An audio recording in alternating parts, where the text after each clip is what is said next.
And welcome into the Thursday edition of Robby and Rexrode, 102.5, 106.3 The Game, brought to you by Chuck McDowell and Medical House Calls, Middle Tennessee's best medical care in the comfort and safety of your own home. For more information, go to medicalhousecalls.com. Medical House Calls, where the nearest clinic is your home. Robbie Stanley, Joe Rexrode, Nick Keyser here with you on this Thursday morning. Joseph, good morning. How are you? I'm doing okay. I guess it's the All-Star break now, huh? It is. It is the All-Star break, the bye week. Everything involved with it. Oh, is that we're calling this bye week too? Sure. That's what it's called, man. Sure. Is it? It is. But everybody's off. No. There's some people that were off this week. But it's the All-Star break. It is until Saturday. Until Yeah. Sunday, I guess. Yeah, so, they can't have, if Then next week's the bye week. Yeah, There you okay. go. All right, sure thing. Whatever you say. Just telling you. Okay. That's what it says. Nick Keyser, good morning. How are you? I'm good. Joe, their idle week is February 1st through the 9th. That's what the Predators get. Thank you. Which is the All-Star break. Thank Don't you get for using into the correct that. term. No, I appreciate it. It is a bye week, but I'm just appreciate trying to appease our friend Joe. No, we don't want a piece. A bye's in a tournament. We call it what it is. There we go. We got a lot to get to on the program today. The Titans have found their new defensive coordinator, so we'll get into that. Chris Venini from The Athletic will join us at 7:30 to break down the Tennessee NCAA investigation, which took another turn yesterday. We'll get into that throughout the show as well. And then Charles Robinson for his weekly visit from Yahoo Sports from 8 to 8:30, talking Titans and all things NFL as well. So looking forward to all that. Taking your thoughts in the meantime, 615-737-1025, our phone number. We begin with the Preds. Joe, they lose last night 4-2 to the Kings in a game where, frankly, I thought they played pretty well for the most part. They had 17 shots on goal in the first period. The third period, I mean, they were just – it was like an all-out blitz Snake bit from the Predators on the Kings. They hit 3 posts, and they just weren't able to convert on some of the chances they had. They lose 4-2 last night. That's a pretty – I don't know if damaging is the right word, but it's not a good loss for the Preds. They were tied with L.A. in points heading into that game and tied with St. Louis. So that's a big missed opportunity at home last night to not come away with any points. Big save Dave Riddick for the L.A. Kings, shutting the Preds down last night. How about that? Yeah, he looked he had some luck, and he looked pretty good. Yeah, there were some serious opportunities squandered in that game. Frustrating. I did think that – I mean, I thought that the Novak Tomasino line made a difference. Like, they created some opportunities. I liked what I saw from Cody Glass. You got Forsberg early just on the doorstep, and it's like, I mean, Riddick has no idea he's there with the puck, and he just kind of lucks out with that one. You got the goalie interference, which I think was the right call. I mean, he pinned his stick to him, right? He did. Like, I don't know. He's getting shoved from behind, which I always have a problem with. A little, yeah, I guess. But I feel like that was still independently that he did that with the stick. So, yeah. Not that I have any clue what's really ever going to be called. Oh, I had no situations idea like which way that. they were going to go with that when I saw the replay. They were fast, so, but not that necessarily means they were right. And like you said, in the third period, man, they were all over it and just couldn't convert. So it's too bad. It's frustrating. I thought Saros, I mean, like one of those. I thought it's like First one, toughie. you got to make a save, I think. Like the Grunstrom one, I know it's a good shot by him. It puts him up 1-0, but I feel like you need to see a save from him there. You also need to not see Evangelista give them the puck and also like basically shove him and give him some momentum from behind. Yeah, that was. I mean, it's right now with this group. I think they're actually playing okay for the most part, but they're having one or two mistakes. It seems like every game that just end up killing them. And then your goalie's not making the same amount of saves that he normally makes. And we've talked about that all year. But it just feels like there's some mistakes. I mean, even last night for the third goal, right, for L.A., Byfield, they got 2 guys on him. They got 2 guys penning him behind the net, and he still makes the pass. Yeah. Like, if you got 2 guys on him, he can't make that pass. You Right. got to close the body off there. It was a crazy play by him. It was. But McDonough's also caught in the middle there. looking. Yeah. I mean, it's just lapses that are costing them right now. And last night was game, what was it, 51 for the Preds last night. So you're talking about 30 games that you got coming up in the second half here. And, right now it's it's L.A., it's St. Louis, Seattle's right there in the mix too. Arizona is in the mix. I mean, that's what it's going to be. One of L.A., St. Louis, Nashville is going to miss the playoffs, and that's probably what it's going to be coming down the stretch. Or you could throw Seattle in there too. And if you're the Predators, you got to find a way to start collecting more points. I mean, they went through that stretch in November and the early part of December where they were as hot as any team in the league. And ever since then, they've settled off a little bit here and been basically win one, lose one for the most part over the course of the last month and a half. And that's not going to get you in the playoffs coming down the last stretch here. Right, and those mistakes are magnified when ultimately the big picture issue is, that you just can't – you struggle to score enough. Eric says, should Novak get sent down to the ad, see if he can find his game? Seems to not have any puck luck. Well, if he plays like he did last night, then he'll be fine. He's going to be an asset and a very needed player for this team. They can't send him to the Admirals either, so – He's on a one-way contract. He's a one-way anyway. Yeah. There you go. So, I mean, they can, and then somebody will pick him up on waivers, and you lose him for nothing. Yeah, so. Novak, I liked some of what I saw there last night. I thought he looked great last night. Last night was the best he's looked since he's come back from injury, I thought. And he didn't score. I think he was one of the three that hit a post. Forsberg hit a post, he hit a post, and Yossi hit a post last night. Not that like when you hit the post, it's not even shot on goal, so it's.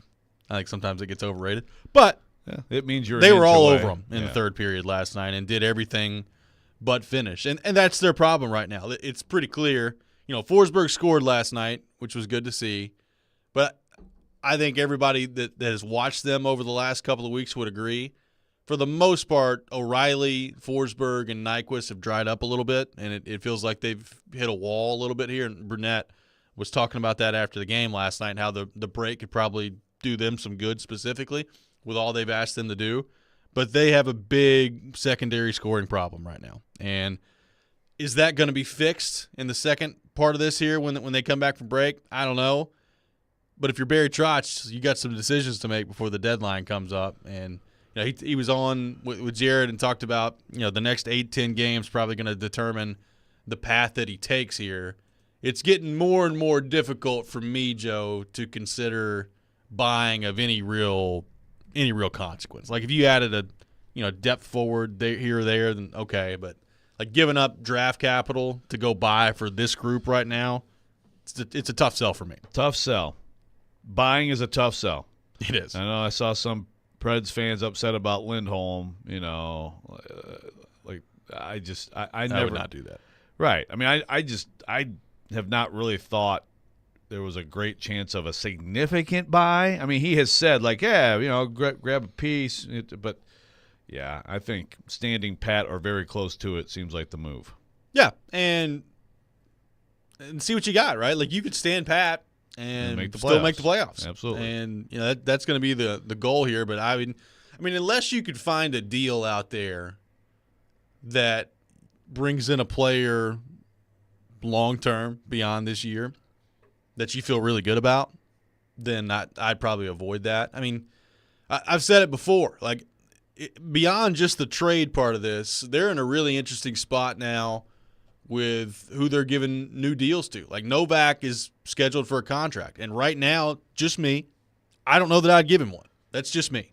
Carrier's also. Carrier's one. Fabro, you got to figure out. Trennan, you got to figure out. I mean, there's a lot of guys as you're retooling this roster and you're forecasting out if you're Barry Trotz 2, 3, 4 years down the road of what you want your team to be. I think you have to be really selective with who you give your contracts to. And the reason for that is you got a lot of guys playing well in the minors right now that you need to create some room for coming up, and that they need to be able to have some upward mobility to make the team. And you need to, I think, after getting yourself out of the place over the last 5-6 years where you had Turris locked up long-term and Ellis locked up long-term and Ekholm and all these different guys, Johansson, Duchesne, obviously, you've now created some flexibility for yourself where you've got salary cap room. I think it would be a mistake to just go fill that for the sake of filling it. You need to be really selective about who you're giving your contracts to if you're Barry Trotz over the next year or two. But so I mean, what is Novak's next deal? I mean, is he going to make about? I don't know. You know, I mean, $2 million a year. I think it'll be more than that. But is it? Okay. I think if you look at where they're at right now, it's also like part of his next deal to me is, do you think he's a top 6 forward? Because if you don't think he's a top 6 forward, well then why are you locking him up to a long-term deal, if I could speak? When you've got Svechkov down there, you've got a bunch of different guys. I mean, Afanassiev's playing well down in Milwaukee this year. There's the Askarov thing that's a totally separate part of this. Joachim Kemmel, you're going to need a spot for at some point. Like, they got a lot of guys that need to be a part of this group here moving forward, which is why this is. But some of those guys aren't going to be that either. That's the thing. Sure. Right? I mean, that's where it's an interesting conversation. I mean, so Forsberg's second deal was what, 4 a year? His second deal was 6 a year. Oh, okay. Yeah. All right. Okay. I guess. Yeah, I mean, obviously Novak $800K this year. Well, what if you think he's still a good piece, but he's a middle 6 forward? If you can lock him up, I mean, look, I'm not necessarily opposed to doing longer term. Less I would not do longer term with him. Like, I'm not offering Tommy Novak more than like a 1 or 2 year deal. That's just me. Now, Barry Trotz may totally disagree with that, but I'm not offering Novak more than 1 or 2 years. You know, would you bring back Trennan? I don't know. Like, would you like? I think there's a lot of. I think the forward group needs a shakeup. Yeah. And they started that, and Nyquist has played great, and O'Reilly's been great for the most part, but I still think you need to start churning out these forwards. I could see a Trent. I don't know what the market would be, but I could see a Trennan moved. Yeah. If someone liked what he could bring somewhere in their lineup. Yeah, I think UFA, it's possible. You can see that. And look, Sissons has been really good all year, but as the young guys are coming along, like your Evangelistas and Tomasinos and players like that, you have to take a long, hard look of where you're at. And that's what makes the deadline interesting, too, of could you see – like, I think everybody expects Tyson Barrie to be traded, which I think when you get closer to the deadline, he probably will be if there's a taker out there. But could you see some forwards go the other way, too, is the interesting question to me. So if you were giving Novak – let's say a 2-year deal. Yep. What's the AAV? I think he's probably going to command somewhere in the $3 million range. Which, I mean, look, it's not breaking the bank. No, I mean, I don't hate that. He's got to get a lot better. Maybe I'm prisoner of the moment because he played well last night. He's very, very, very one-dimensional, and that's he did get hurt. He was playing really well this year before he got hurt. He right? was, but I mean, that's 2.5 months ago now. Like he's not been able to recapture it. So basically, we've established in this segment that you hate Thomas Novak. No, I'm just saying you got to be very selective about your contracts moving forward. Yeah, that's all I'm saying. That's fair. 615-737-1025, our phone number, 615-737-1025. The Titans have found their defensive coordinator. We'll get into that coming up next. You're listening to Robby and Rexrode, 102.5, 106.3, The Game.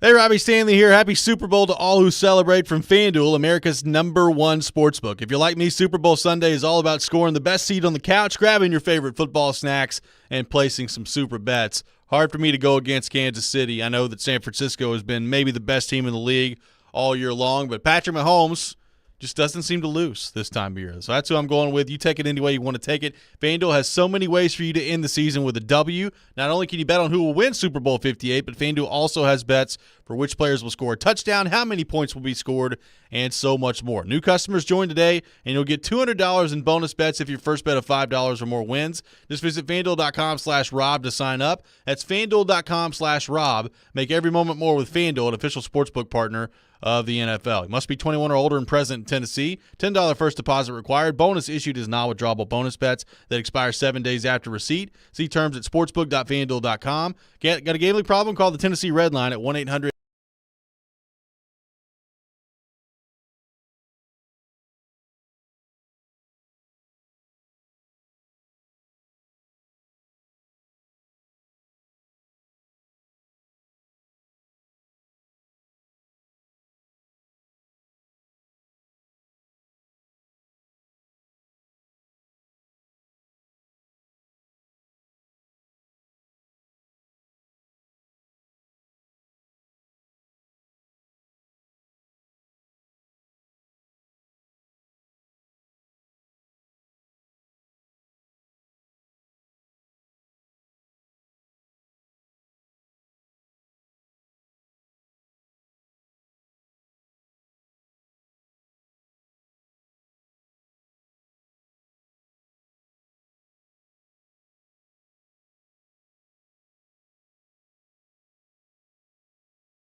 Welcome back in, Robby and Rexrode, 102.5, 106.3 The Game. Robbie Stanley, Joe Rexrode, Nick Keys are here with you on this Thursday morning. Taking your thoughts, 615-737-1025, our phone number, 615-737-1025.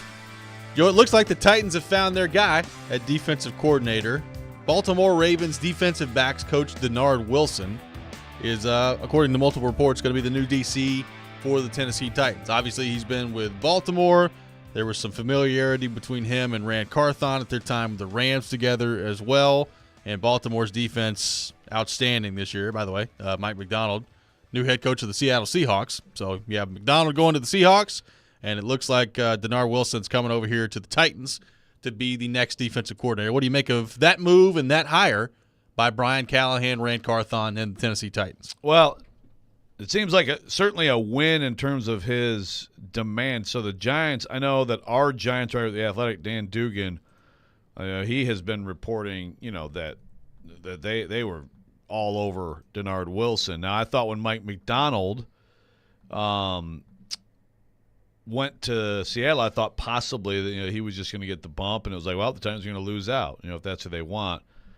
So the Rams were in on him, the Giants, and another team, another outside team beyond the Ravens, and I forget who it was. But like Dan Dugan tweeted last night, quote, of all the suitors Wilson had, didn't see him winding up in Tennessee. I think that's kind of a popular sentiment. And, there's a lot of things to like about him. First of all, like the you can call it coincidence, but the teams have done very well with him, fallen off some when he's left. Obviously, we know what the Ravens did. Eagles players said, they wish he had been named DC previously before he got to the Ravens last year. And he goes back all the way to, like you said, he was with Rand Carthon for several years with the Rams. Of course, when he started with the Rams as a defensive QC coach, that was under Jeff Fisher, which, Jeff Fisher, very good defensive mind and coach in the league. So you start there, and you're bouncing all over the place. The Jets stretch there too. So he's been a lot of places, and this is the young, hot shot, rising first opportunity hire that Brian Callahan just got as head coach, and now Denard Wilson has as DC, and someone is probably going to have as OC. So there's what we've talked about, which is it's going to be a very young staff. There's no gray beard at this point, to balance out the youth. However important that may be, right now that's not in existence. Now, the Bill Callahan, I will continue to say until I'm wrong, I cannot buy that the Cleveland Browns are actually going to make him stay. But not seeing him come to the Tennessee Titans right now. So, but he would be, he'd be obviously a guy who's been a head coach in this league, guy who's up there, who's been around a lot, who would at least bring that to the staff. Yeah. And in the meantime, the Titans had a big loss last night, too, in Terrell Williams. Yeah, no question about that. So Terrell Williams moving on, and, the Titans, with Wilson coming in, you've got Callahan at age 39 and Wilson at age 41. So like you said, a younger foundation to the coaching staff here. We'll see what the OC hire ends up looking like and whether or not Bill Callahan comes over. But it is interesting. We talked with Kuharski yesterday about kind of the different way of doing things. Like McVay, when he came in, there was an older defensive side of the ball staff that he kind of put together. And, Wade Phillips was his DC, and that was the way they went about doing things. It doesn't mean that you necessarily have to do it that way, but it is, I guess inexperience is probably the right term, right? Like, not being a coordinator and now a first-time head coach coming in, and you've got a younger coaching staff. I mean, I can see where some Titans fans kind of like that, where there's new blood coming in and new ideas and fresh, kind of a way of viewing things and all those things. But it does make you wonder, could this coaching staff end up being too young, if that makes any sense? Yeah, and this is where you figure maybe a position coach or two would be, more experienced. But, I mean, it's like Vrabel obviously brought in Dean Pease. They also brought in Jim Haslett, and then they're like, oh, yeah, actually, you're moving on from that. Yeah. I mean, Terrell Williams would have been – I forgot about Jim Haslett. Yeah. Terrell Williams would have been a really good presence, I think, in that regard for the Titans, and obviously a guy like Jeff Simmons and those guys seem to like playing for him and everything. So that's a big steal, I guess, for Dan Campbell. Dan Campbell's just out there just making news every chance he gets. I tell you what, but everybody wants to be a part of that staff. Yeah, I guess Ben Johnson won't leave. Terrell Williams leaves Nashville. Yeah, go to Detroit. Yep, don't rip on Detroit. Yeah, it's that is, I mean, look, the bottom line is if you've got a really good D coordinator here, young guy who just, and it looks like the path to here has been impressive, then hey, that's great. It's not like, do you have to have someone who's been in the league since the 80s? I mean, it's not a prerequisite. It just seems like usually there is some balance in that way. So, a lot of hires still to go here for Brian Callahan. So, Denard Wilson coming in, the Ravens this past season were the 6th-ranked pass defense, and they allowed 191.9 yards per game through 17 regular season games. The year before that, or he came in, that they fielded in 2022, they were 26th in pass defense. So a significant improvement there. Obviously, they got after the quarterback very well as well. Now, he's defensive backs coach, so how much credit does he get for that? I don't know. But they got after the quarterback really well in Baltimore. So, I mean, look, there's reasons to be excited about it. And that Baltimore defense has been – look, it's like a tradition in sports pretty much. Like you think of Baltimore and you think a really good defense. And It's not Ray Lewis and Ed Reed flying around out there anymore, but they've found a way to continue to be consistent on that side of the ball. And now you've got Wilson coming in. So can he help some of these younger members of the secondary is also an interesting thing of your Roger McCreary's, and I would assume there's either going to be a draft pick or a significant investment in free agency that the Titans are going to make at corner this offseason. So can you help bring that player along, whoever that player is? It's obviously there's a lot of areas that the Titans need to improve, and we've spent a lot of time talking about the offensive side of the ball that way, but certainly secondary they got to get better as they move forward here. Right. Of course, he had Jamal Adams at the peak of his playing career when he was all pro with the Jets, stuff like that. How much is that? How much of that is Denard Wilson? How much of that? Jamal Adams is really talented and at one point was a great player. Bradbury was first team All-Pro. Slay. I mean, he's good players under him. How it does. It's the chicken and egg thing with player and coaching. But look, obviously, and so Austin says, so the Packers. How interested were your Packers in him? Well, I don't know. They hired DC before this all came out yesterday, so I don't know. He was a candidate, but he wasn't one of the teams that. I thought there was another team that was still in pursuit when this popped last night, but I could be wrong.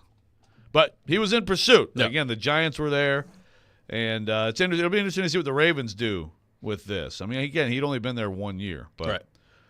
But John Harbaugh is a coordinator hirer, very good. He is. Austin from Clarksville says, so Caleb Farley will become Jalen Ramsey? Let's go. Exactly. Ed says, seems like a similar shift on defensive philosophy from stopping the run to stopping the pass. This is from Ed on the text line. I mean, to pull a Jeremy Pruitt, they will probably like to do both. Yeah. Stop the run and the pass. Yeah. I mean, obviously his background is in that. Sure. But I think every defensive coach in all of football will tell you if you can't stop the run, you're screwed. You are screwed.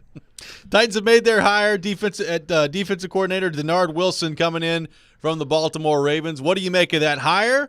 What do you make of the youth so far on the Titans coaching staff? Brian Callahan at age 39 and Denard Wilson at age 41. We'll take your thoughts on all that. 615-737-1025, our phone number. 615-737-1025. More coming up next. This is Robby and Rexrode, 1025-1063, The Game.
Yeah, I mean, look, I've been doing this for a long time, and I've been around some great defensive coordinators, in my opinion. You know, I've been groomed by Greg Williams. I've been groomed by Todd Bowles, who are very good in this league, and they're very thorough.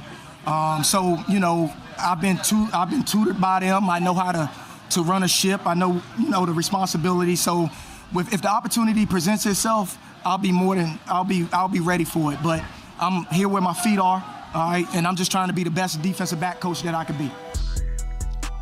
That's Denard Wilson a couple years back discussing his future in the NFL and the background there. Greg Williams, Todd Bowles. Lots to like about Denard Williams. Greg Williams. Bounties? Yeah. Bounties coming? Excuse me, Denard Wilson. You're going to avoid setting bounties for taking people's knees out there? Shout out to Greg Williams. Shout out Greg Williams. What a character. And a very successful DC. He is. In this league. Got some tickets to give away to see Blue October at Ryman Auditorium coming up on Sunday, March 31st. Be caller number 3, 615-737-1025 is our phone number. 615-737-1025. Caller number 3 will win a pair of tickets to see Blue October at Ryman Auditorium coming up on Sunday, March 31st.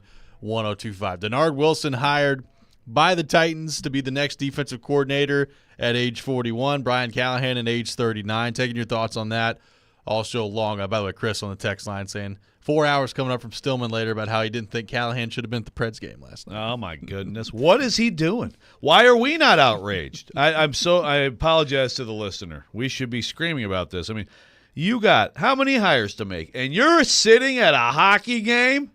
Are you kidding me? Reading the pregame lineup card off?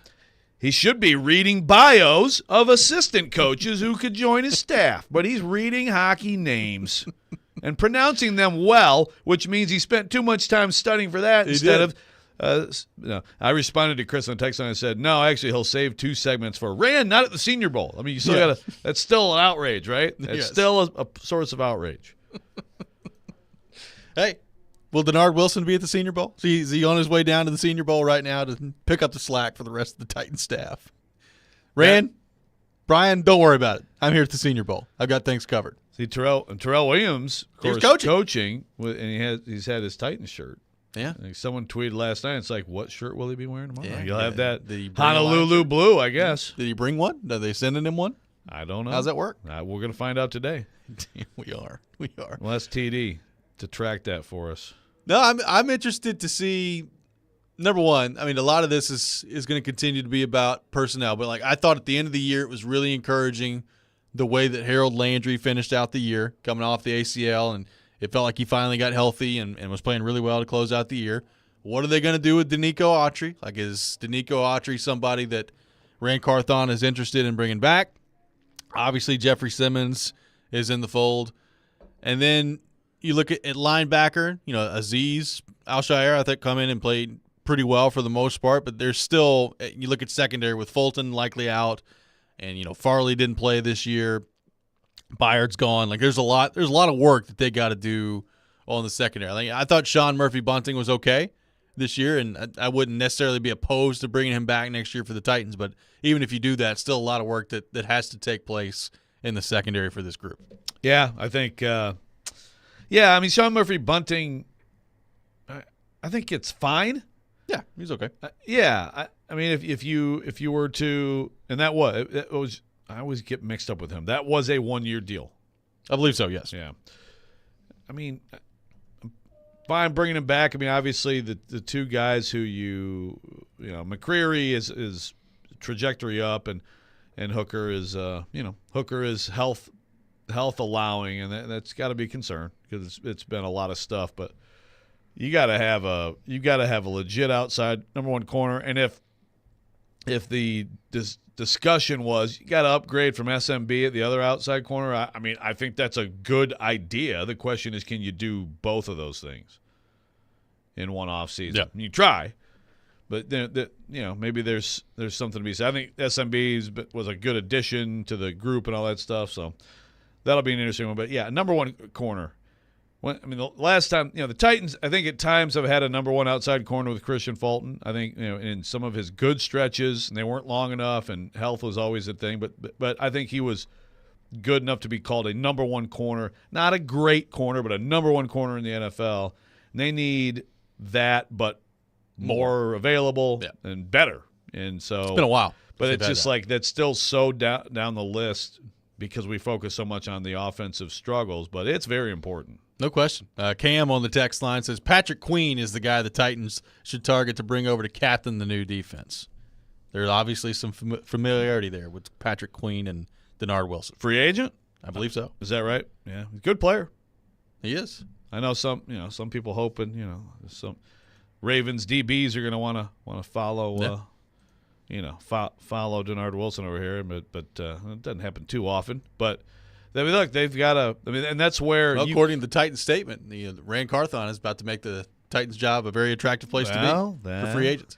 Hey, I will see now if you're gonna expand that to coaches, you could look at this and say, hey, they were with each other in LA a long time ago. People didn't think the Titans were going to get him, so you might be able to put this on Rand.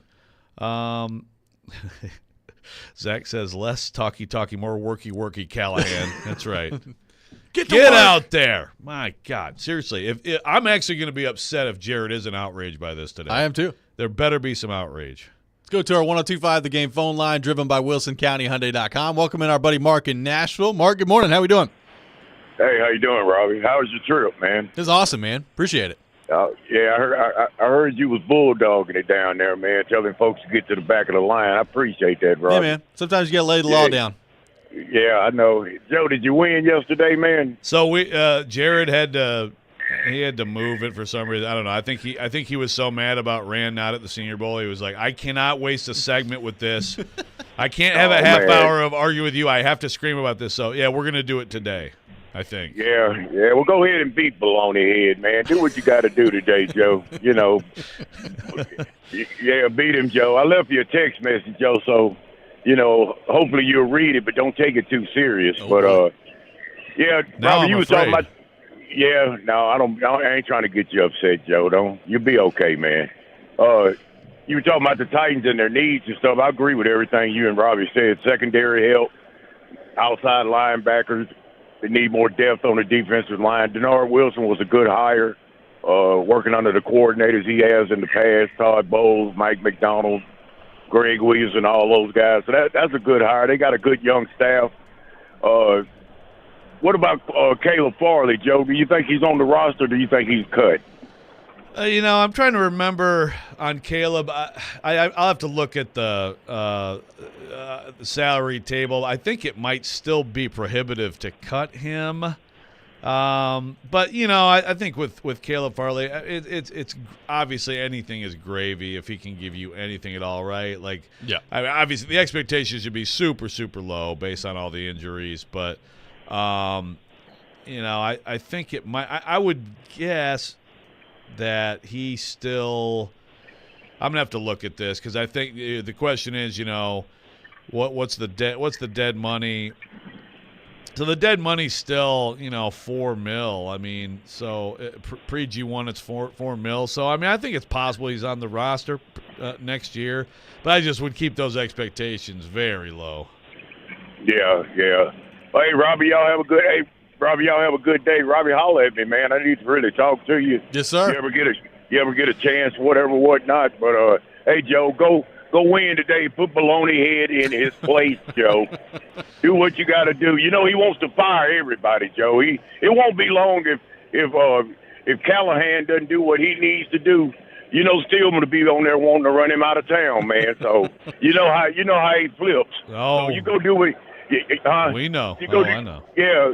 Well, go do what y'all got to do today, Joe. Y'all have a good day and go win, Joe. Get that victory, man. Thanks, Mark. All Appreciate right, Mark. it, buddy. Baloney Head. I like that. It's a new one. I can't say I don't like it. It's kind of good.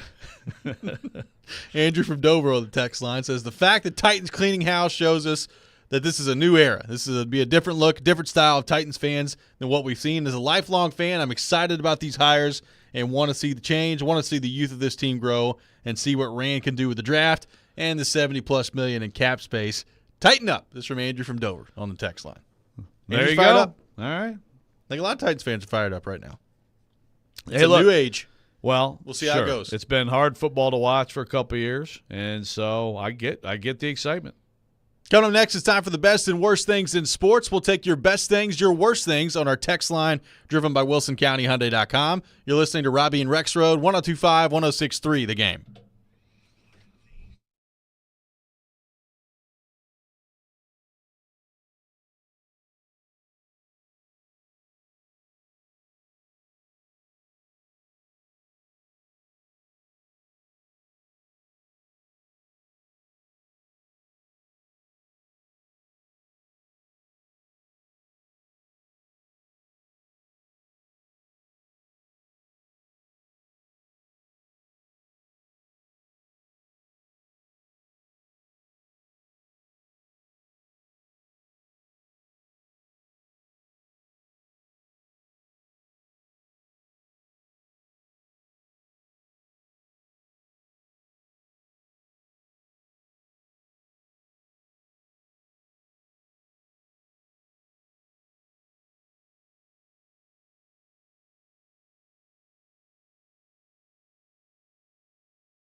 The best and worst of the sports week. Now on Robby and Rexrode. On ESPN. 102.5 The Game and the Game Nashville app.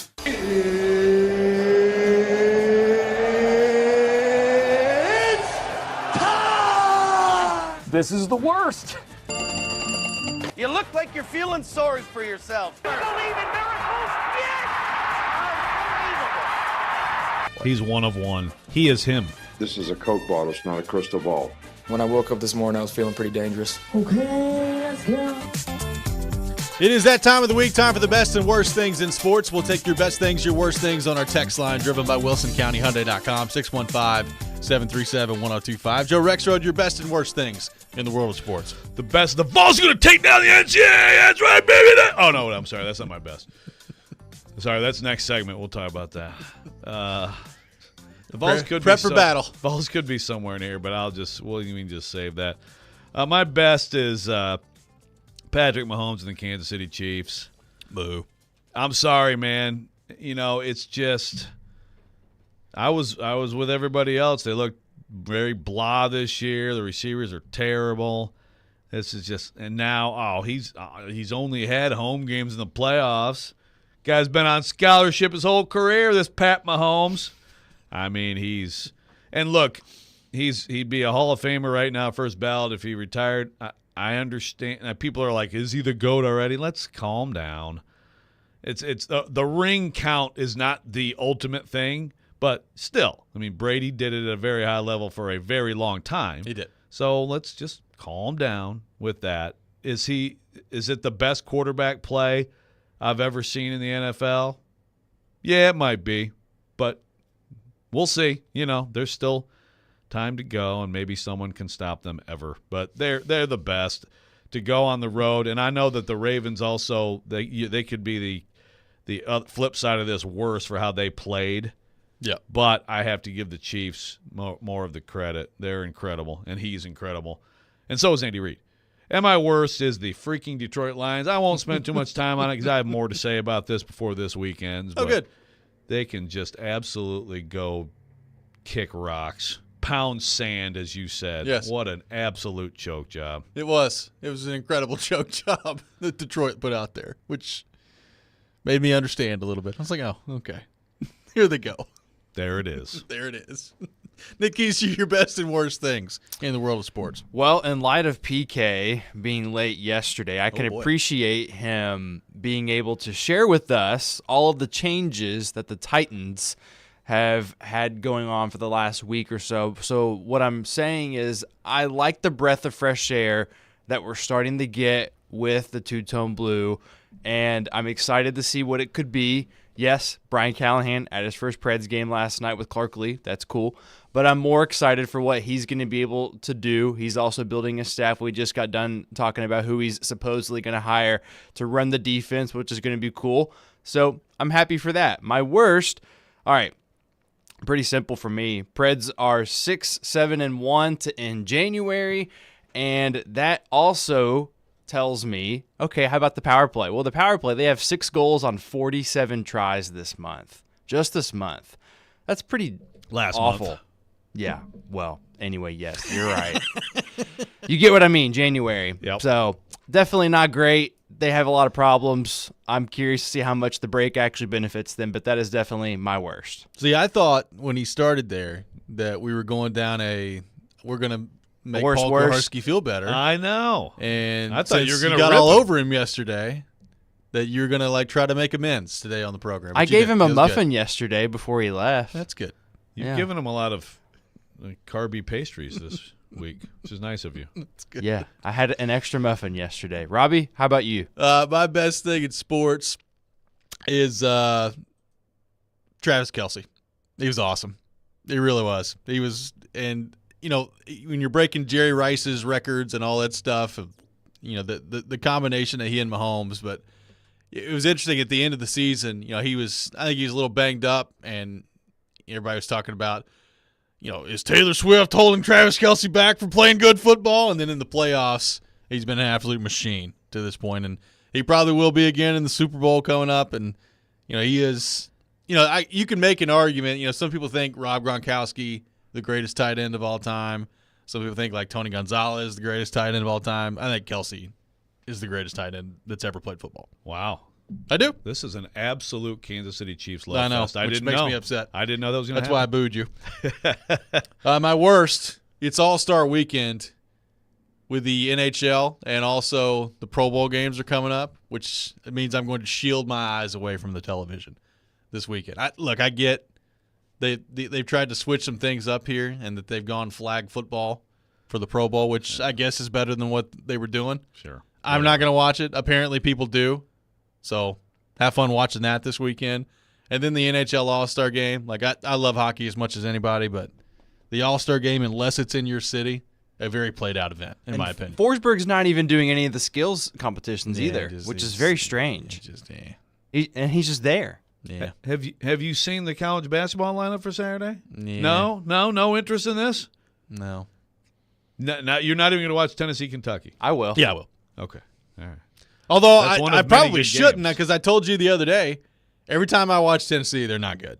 Like, I watched the South Carolina game the other day. I was like, what is this? What's going on here? I think it's me. So maybe I shouldn't watch this game. So you haven't watched any of their good performances this No, year? I have not. Wow. That is weird. Who knows, man? It's probably me. William from Madison on the text line says, the best thing in sports, college baseball practice started this week. The worst thing, Jerry Stackhouse. I've never seen a team struggle to get to 60 points as much as this one. That's from William from Madison. Multiple votes. Yes. Votes for Jerry Stackhouse. I like Craig's. Best, Taylor Swift getting my 5-year-old to agree to watch football with me. Worst, Preds this whole month. Yeah. Lance on the text line says the Ravens got royally screwed by the refs in that game. Can't stand the Ravens and had decent money on Kansas City. Thank you, refs, NFL, and Swifty. When did they get royally screwed? I guess he's talking about the pass interference call that wasn't called on Likely. I mean, that was – you talking about the pick where he was tripled? Is that what we're talking about? Either that one, there was another one where he got held that they didn't call. But okay, yeah. The pick, hey, don't throw the ball into triple coverage. Yeah, man. I mean, if you come away from that game talking refs, then I think you might be a little biased. Chiefs won that game. They did. Austin from Clarksville says, the worst is the Canadian national team sexual assault case from back from 2018. That has been rough. Yes. Best, the Titans seemingly making great hires. We'll see. Everybody's a good hire before they actually see what happens on the field, for the most part. Everybody, yeah, exactly. I mean, how many hires? I mean, the only hires that people wouldn't get excited about now would be basically like rehires. Correct. Like if Shane Bowen was D coordinator, people would be upset. That could be a good idea. But, you know, I understand. You want fresh, new names.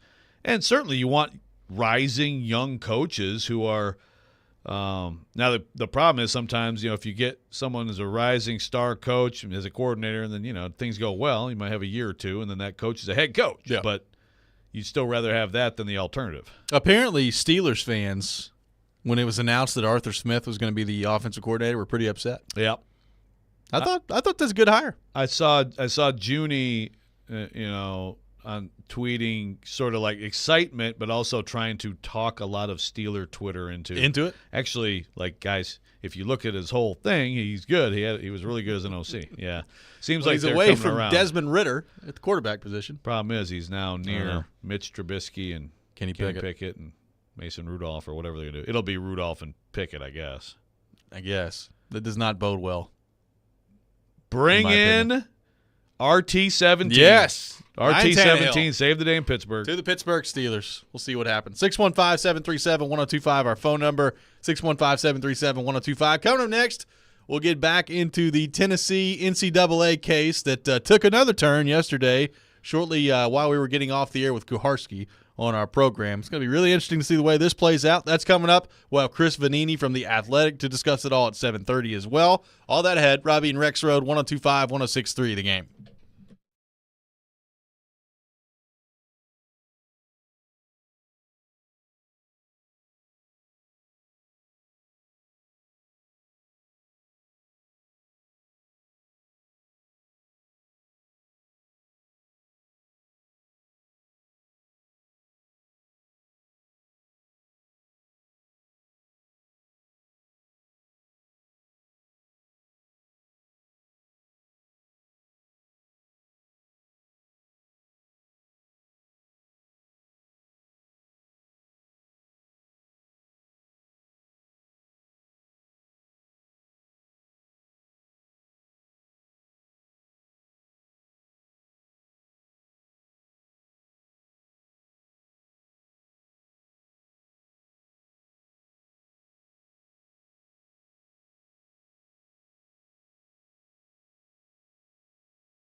Hour number 2, Robby and Rexrode, 102.5, 106.3 The Game, brought to you by Chuck McDowell and Medical House Calls, Middle Tennessee's best medical care in the comfort and safety of your own home. For more information, go to medicalhousecalls.com. Medical House Calls, where the nearest clinic is your home. Robby Stanley, Joe Rexrode, Nick Keyser here with you live from our Spring Hill Heating and Cooling Game Nashville studios, keeping your home feeling comfortable all year round. We got a lot to get to throughout the rest of the program. Chris Venini from The Athletic will join us at 7:30. We'll get into Tennessee versus the NCAA with him.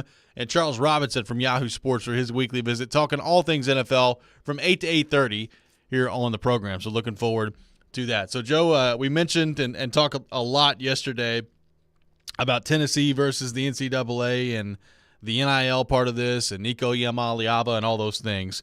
As we were entering into the final part of our show yesterday, it came out that attorney generals from Tennessee and Virginia have filed a federal lawsuit against the NCAA and cast the NCAA's name, image, and likeness rules as antitrust violations. So we knew that probably something was coming out yesterday, and that's what it was, of the lawsuit going the other way from Tennessee and Virginia to the NCAA. So now that that part has happened, how do you put into scope what that means and where things go from here with this whole process? You're going to die, NCAA, and the balls are taking you down. Oh, my God. I'm so annoyed by all of this. I am. I'm so annoyed. First of all, what are you annoyed about? Well, it's just like, I get it. Like, everybody's upset, and this is definitely an easy win for any politician, right? Yeah. Like, everybody's jumping like, that's right, you better leave my balls alone. Well, Teresa Walker was at the Preds game last night. She was telling me, she's like, Donnie Plowman could run for governor right now. I was like, yeah, probably. Yeah. And look, I mean, first of all, like, go back to what we've already talked about. Like, if this investigation is purely about all the old stuff that happened during the early days of NIL, and it's like Nico focused on all that stuff, then I have to agree with just about everything she wrote. Okay, it's absurd. But again, we don't know everything. That's one. And then two, I mean, what is this? I think in the big picture of college athletics, people are looking at this like, yeah, this could be there's plenty of lawsuits that the NCAA is embroiled in. Now there's one on transfers. There's obviously just stuff on TV revenue, employment status for athletes, which I think is where we're headed. And now you have this. So the lawsuit itself, quote, it says the NCAA is, quote, enforcing rules that unfairly restrict how athletes can commercially use their name, image, likeness.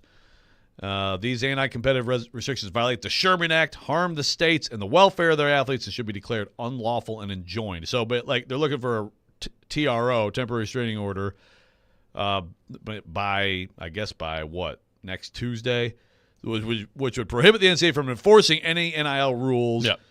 While the lawsuit plays, so it's a huge mess. But again, like, let's play it out. It's like, this is maybe the most annoying thing to me, is this whole, like, we're going to kill the NCAA and blow them up. I mean, the NCAA put out a statement. I know everybody ripped the statement too.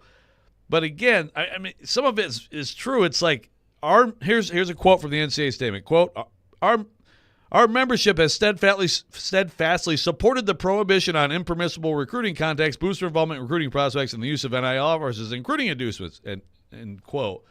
So again, it's like, everybody's complaining about what a mess it is. NCAA do something, get them, and then when they come after you, well, this is BS, let's blow up the NCAA. Now, is the NCAA completely screw everything up? Yes, but again, the NCAA is all these schools who have screwed everything up, who want rules enforced, but not against them. And so blow up the NCAA, and then are you just operating out there, or are you going to create another organization to have oversight of college athletics and call it something else? Okay, do that then. Bottom line is, like, you all have to figure it out. But we're framing this as Tennessee over here and the NCAA, you're bad, you're going down. And it's not that simple. Well, it's been a lot of what it's been framed as the last day or so. And, there's been people talking about, Tennessee, they've never been as well organized as they are right now with Donde Plowman and Danny White and all those people leading things up, which may be true, by the way. No, I think there's something to that. Yeah. I think one thing you see here is like Tennessee has had a lot of, and this happens a lot, but Tennessee's had a lot of infighting and stuff, right? Correct. I think they are on the same page, and that's good. Good for them. Right. And the thought process behind that is, well, this will be what ultimately takes down the NCAA, and once they lose this case, like their chances of enforcing anything as you move forward are gone. And like you said, okay, like, it's not that simple. And if it is that simple, what do you do after that? But I don't think it's that simple, and that's why I keep going back to like the original part of this. Whenever it is that the notice of allegations comes out and we find out what exactly they've got on the Vols here, I'm really interested to see what it is, because it's so hard for me to believe that this is just like Nico and NIL stuff going back retroactively to enforce. Because if it is, then the NCAA is even dumber than I thought. Yeah, and I think they're pretty dumb. They'd be even dumber than I thought if they tried that. Yeah, if it's just that stuff, like, again, they've already come out, like Tom Mars, who represents Spire Sports, has come out with here's the contract. I mean, I think contractually and legally, Tennessee's fine there. Yeah, they're set. From what I can tell. Yeah. So if that's all it is, yeah. But again, we don't know. And I'm going to go back to, like, Plowman's response, fiery, and she took it to him, and everybody loves her right now, and I think she made good points and all that. And I have no understanding at all how Charlie Baker and the NCAA wouldn't talk to her and Danny White. Like, that's just a terrible look. It is. And Tennessee knows it's a terrible look, and that's why they included it, in the open records requests of media who asked for the letter. So there's a lot of things about this that are very curious and troubling with the NCAA, which is no new thing, right? I mean, I've thought Charlie Baker's better than Mark Emmert. He still is. There's no doubt.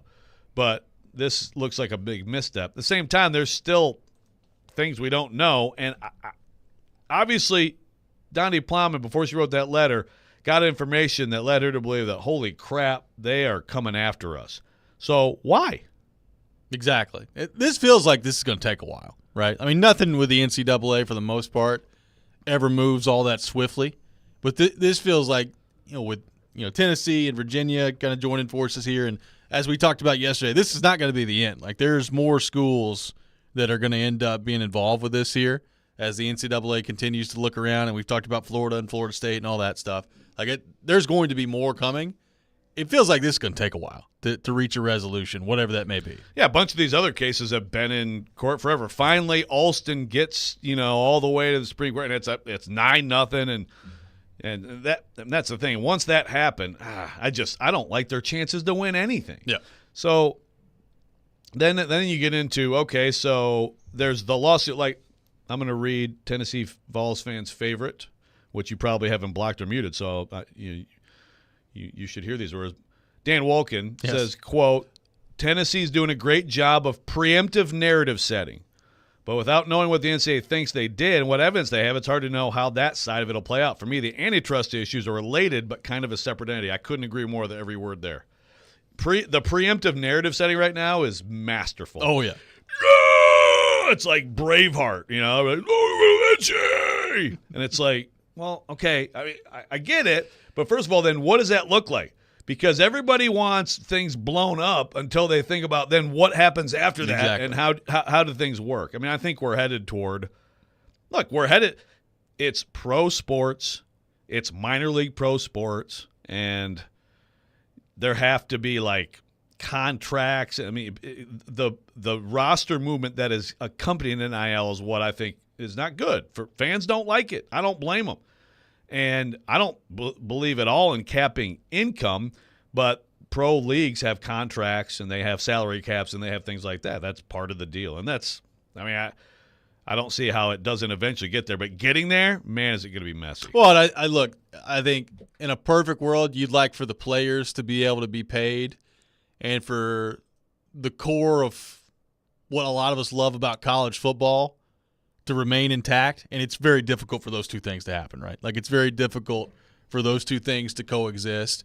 And if you get through all this process and the NCAA, or at least the power that the NCAA wields, is just gone at that point, well, how do you piece together guidelines after that? Because I said it yesterday. I think most people want a solution to what we're seeing right now, because it is a mess. Like, there are players leaving left and right, and the transfer portal is out of control. Coaches are talking about it all the time. Like, there does need to be something done and some guidelines put in place there. At the same time, like, you can't go back and retroactively enforce some things that have already happened with NIL. So how do you go about fixing this if it's not going to be the NCAA? And that's the answer that nobody seems to be able to come up with right now. And that's the big defense I have of the NCAA is, like, yes, I agree with Tennessee. Like, you can't say guidelines and now you're going to pop them because it was a rule and all that stuff. But people have been screaming at all these schools, not all of them, but like a lot of people who, again, help put together the whole system that they share and the governing body, have been screaming for something to happen. So they're trying to do that. They're trying to react to what membership wants at large, and now, they should die. Now, again, go back to what we've been saying. If all you have is we're going to go back and make examples of some programs for things they did previously, we're going to find some high-profile NIL deals and stuff, that to me is not the way to go about it. We'll have more on Tennessee versus the NCAA coming up next. Take your thoughts as well. 615-737-1025, our phone number, 615-737-1025. Tune in to 1025 The Game this Saturday as Vanderbilt men's basketball takes on Missouri at home. Pregame beginning at 2 o'clock, tip-off at 2:30, with coverage also available on 1025 The Game and the 1025 The Game app and at theGameNashville.com. This is Robby and Rexrode, 1025-1063 The Game.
Tune in to 93.3 Classic Hits this Saturday as MTSU takes on Western Kentucky on the road. Pre-game beginning at 6:30, tip-off at 7 o'clock, with coverage also available on 93.3 Classic Hits app and at 93.3classichits.com. Robby Stanley, Joe Rexrode, Nick Keys are here with you on this Thursday morning. Chris Venini from The Athletic coming up here in about 10 minutes. We'll get his thoughts on Tennessee versus the NCAA. Take your thoughts as well, 615-737-1025. So if you're a Vols fan, how are we feeling today? You talked about the Dondi Plowman email and that rallied the fan base around her. I still think, though, like if you're a Tennessee fan, and I brought this up a little bit yesterday, you get to the point where you see Nico play in the Citrus Bowl, the Cheez-It Citrus Bowl, excuse me. Thank you. Plays really well. You get to the offseason, Nick Saban retires, and you're like, 12-team playoff. Divisions are going away. Nick Saban retires. Things are looking up for the Vols. Recruiting going well. Transfer portal going pretty well for Tennessee. And now you have this. How are we feeling about this if you're the Vols and you're a Vols fan sitting here today? Well, it's the Vols fan. I could take it to all college fans. You know, I look at all of this stuff, and again, I know that Tennessee fans right now are, I mean, Dondi Plowman. What about Jonathan Skrmetti? You know, your attorney general. Remember, he tried to sue. He threatened a lawsuit if they did a bowl ban for the Pruitt stuff. Yeah, and his reasoning was you are restricting their ability to earn through NIL. I mean, all of it goes back to like just basic, laws of capitalism, right? I mean, it's like, well, you're restricting earnings. You can't restrict earnings. So, but if you're a fan of the Vols or just college sports, like all this stuff is going on, the sport is worse for it. You have all this stupid realignment, rivalries blown up. You are gonna this playoff, they're going to have neutral sites. So if you're a fan who would like to travel with your team who makes the playoff, boy, save up now. If your team makes it in 3 or 4 years, maybe you'll have enough money to go to the games.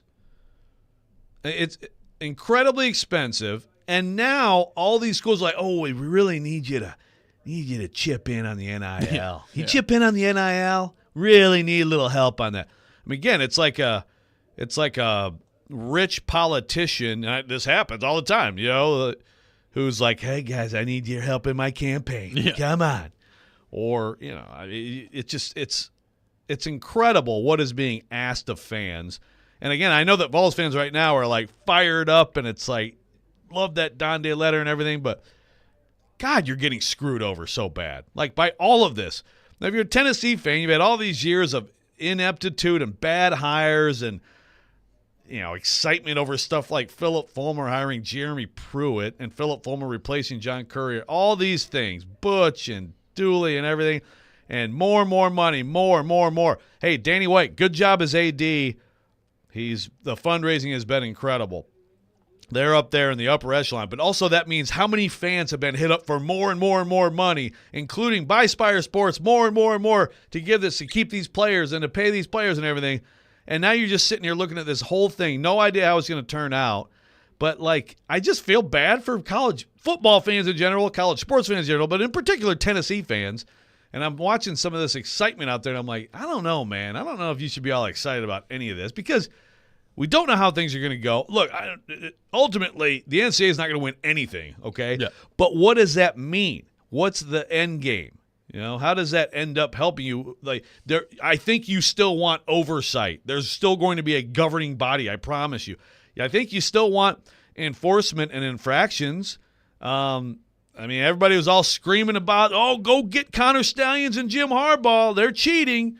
Now, is it just nothing? No, you have to have a structure and an organization.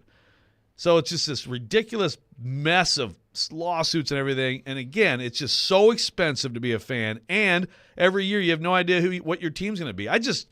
This to me is just another step of just, my God, you were screwing over fans so bad in college athletics. And I think you're screwing your product over so badly. It feels like a completely different sport. It really does. And, we've talked about the the realignment stuff. That's really the one that gets me a lot. Like when you got USC getting ready to play in the Big Ten this year, it's like, what is this? Like, what are we doing here? It feels like a completely different sport that way. But to your point, like the money part of it is pretty insane. When you think about, let's say you're, I don't know, a Georgia fan, whoever, and your team makes the 12-team playoff. So you got an SEC title game, a 12-team playoff. Let's say you get a bye, so you even skip around. You still got to go neutral site if you want to go watch your team play for a championship. Like, It's wild to me. Yeah. Like LD from McMinnville says, fans don't have to chip in for anything, but if they do, that's on them. Okay. But more do.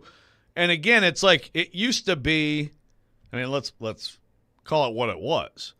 You had a more intimate group of boosters who would make sure bags of cash would find their ways to the right 5-star players that you're fighting with Auburn for on signing day. Correct. And now it's like, hey, these collectives, hey, here you go, 1-800-SPIRE Sports. I mean, I don't know, whatever it is. You go to the website. You can donate. Trust me. I'm sure you can. I mean, the bottom line is, how many coaches have we heard say, guys, if we don't start chipping in, I don't know what's going to happen. I mean, it's ridiculous.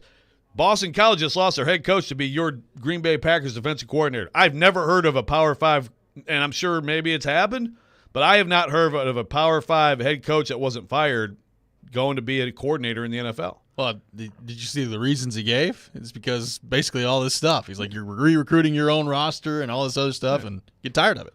Yeah, I mean, it's got – so, yeah, I'm not trying to play a violin for people who make as much money as college football head coaches make, but it's the entire thing is pretty awful.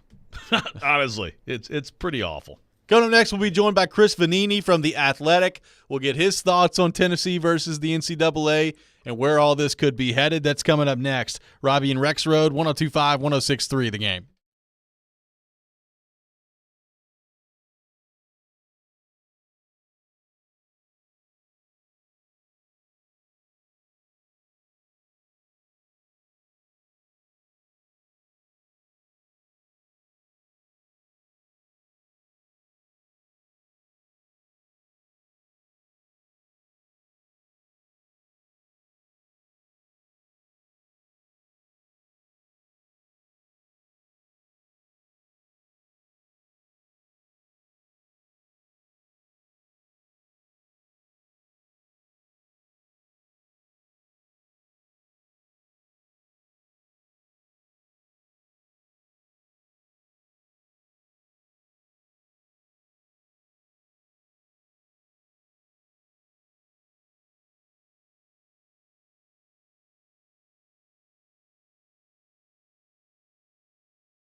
Tune in to 94.9 The Fan tonight as Vanderbilt women's basketball takes on Ole Miss at home. Pregame beginning at 6:15. Tip-off at 6:30 with coverage also available on the 94.9 The Fan app. Welcome back in. Robby and Rexrode, 102.5, 106.3 The Game. Broadcasting live from our Spring Hill Heating and Cooling Game Nashville studios, keeping your home feeling comfortable all year round. Robbie Stanley, Joe Rexrode, Nick Keyser here with you on this Thursday morning. We are scheduled to be joined by Chris Venini from The Athletic coming up here in just a few minutes. We'll get his thoughts on Tennessee versus the NCAA. Charles Robinson from Yahoo Sports will join us from 8 to 8:30 today on the program, talking Titans and all things NFL. So looking forward to all that. And the Rex Rant at 7:45. I hijacked the rant yesterday, so Joe's back at it today. Haven't I ranted enough today? I don't think so. I mean, I'm kind of ranting. I mean, this is I can keep going on this. Venini, I don't know, something. He's texting me, so he's going to call us. Cool. We'll get him on here in just a few minutes. There we go. There we go. So looking forward to hear what he has to say on this. And I am, as this continues to play out here, beyond just the Tennessee part of it, how many more schools are going to be in this? So we talked with Adam Sparks yesterday from the Knoxville News Sentinel, and he said, there could be several more schools that end up getting involved and entangled with all this with the NCAA when it's all said and done here. I'm interested to see what that final number ends up being and how many schools it actually is. Yeah, Sparks went on Feinbaum yesterday. Sure, way less fun than coming on our show. Of course. Although Bev loves to get on Feinbaum. I think Bev needs to be Feinbaum's co-host. But, he kind of referred to it on our show, and he said it again there. He's like, basically, if you've had a high-profile case, be ready for the NCAA. I'm like, what do you know, Sparks? Yeah. If you've had a profile, or I reference, I think, like Texas A&M, for example, then expect this to come to your doorstep. Let's go to our 102.5 The Game phone line, driven by WilsonCountyHyundai.com, and welcome in Chris Venini from The Athletic. Chris, good morning. How are you? I'm good. Thanks for having me. Thanks for taking time to be with us. We really appreciate it. So, Chris, obviously, lots of conversation around here about Tennessee versus the NCAA. Tennessee and Virginia announced it yesterday that they're filing a suit the other way against the NCAA. So as you look at this and what this could potentially mean for Tennessee, what comes to mind when you see this investigation currently about to be launched by the NCAA? Well, this is something that I think we all knew was going to happen at some point as soon as the NIL rules happened. We at The Athletic had written some stories that people were pretty open about what was going on in that NIL and recruiting and stuff like that. So we knew that at some point the NCAA was going to get to those and investigate those, and at some point somebody was going to sue over the legality of those NCAA rules. And so we've reached that point. That this isn't, to me, one of those existential lawsuits like some of the others that are out there, the ones that could make athletes employees or cost the NCAA billions of dollars. This one is kind of simple, and it's that NIL and boosters and collectives should be able to pay recruits. And that's what Tennessee wants to happen in the state of Virginia. And so here we are, something that was probably bound to happen at some point anyway. So, that's we kind of gone around and around with this, Chris, this week on the – look, I think if Donde Plowman, I don't know all that she knows, and there's no notice of allegations, but if this is all based on the stuff that happened, as you said, I mean, Ubben wrote the story about Spire Sports. They're like, we got a war chest going, baby, and we are going to have a heck of a 23 recruiting class. But if this is all trying to be retroactive from especially that time period, like 10 months before there was guidance at all, I agree with most of what she said. I think that's ridiculous. But also, I feel like there's still information we don't know specifically about Tennessee, so I think it's maybe a little early to feel confident if you're a Tennessee fan about how this is going to go, right? Yeah, it is early. I mean, again, there hasn't been a notice of allegations. A lot of people in Tennessee don't exactly know what it's about. It's only out there because Pat Forty at Sports Illustrated reported it during the investigation. If that doesn't happen, when it does, I don't know if we're at the lawsuit point yet either. So we still don't know, and that's why I think it's too early to say what is being applied and whether or not things are retroactive. I mean, everybody knew from the beginning you couldn't use NIL in recruiting. Tennessee, their own NIL guidance that they put out on June 30th, 2021, says you can't do NIL as a way to convince somebody to enroll at school. That was the NCAA rule. Everybody knew that. The only guidance that was put in, 10 months later, was just saying, hey, by the way, collectives count as boosters in case you weren't sure about that. Because it was at the time, you didn't really know what collectives were doing. Now we know what collectives have been doing. They've been working as boosters. And yeah, Oven wrote the story about Spire Sports. Stuart Mandel wrote the story about Nico. And I don't think it's a coincidence that some of the first cases the NCAA has gone after have been the high-profile ones, like Jaden Rashada at Florida, and now potentially this one at Tennessee. The people who are very open and brazen and public about it open themselves up to that possibility down the road. And so everybody knew NIL wasn't supposed to be used in recruiting. That was clear. And so I think some of what was in that letter was a bit disingenuous. I think they're leaning a little bit too heavy on the retroactive stuff. When the NCAA put out that guidance and said, hey, by the way, collectives count as boosters, in case you didn't know that, they did say in the past. And I think among the most severe situations in the past were the ones that were very public and open about what they were doing. Chris Venini with us here on Robby and Rexrode from The Athletic. So, Chris, big picture, where do you think all this is headed with the NCAA? We were just talking about this a few minutes ago. Like, if the NCAA eventually is either, I don't know if abolished is the right word, or if you move to a different governing body, how do you enforce some of these rules with the changing landscape of college football? Where do you think all this is headed with the NCAA in the aftermath of the Supreme Court case and now getting into these lawsuits? I don't know. It's hard to say because it's not like the schools are begging for a model that'll let them pay the players to clean all this up. I mean, of course, Tennessee is happy to support this lawsuit because it's about boosters paying recruits and not the schools doing it. So, like, no issue for them. That's why NIL is such a weird thing right now. Like, Dan Wolken for USA Today wrote a good column about it, which is it's basically an ungovernable fan tax right now. It's not a model. It's not a fix. It's not something that will work long term. It also doesn't solve any of the larger existential crises that the NCAA faces right now. Charlie Baker, he has an idea. I think he earnestly believes he has the proposal D1 that would allow schools to pay athletes up to a certain amount, at least a certain amount, men and women getting the same and all these things, and it would keep college sports within the structure that it is while also allowing schools to pay the players and giving them a lot more money than they're making now. But he most likely needs an antitrust exemption from Congress for that to even happen, and that seems extremely unlikely at this point. And like you said, if schools break away or do something else or whatever, they're still going to have to create an NCAA. They're going to have to create rules. They're going to have to create a body to enforce it. The NCAA, half the reason it exists is to take the bullets, instead of the schools having to do a lot of this stuff. So it's, I want to say within 5 years we'll have something. What exactly that is, I don't know. If you're able to collectively bargain with the players, that would probably make things a lot easier. Does that mean employment? Does that mean unionization?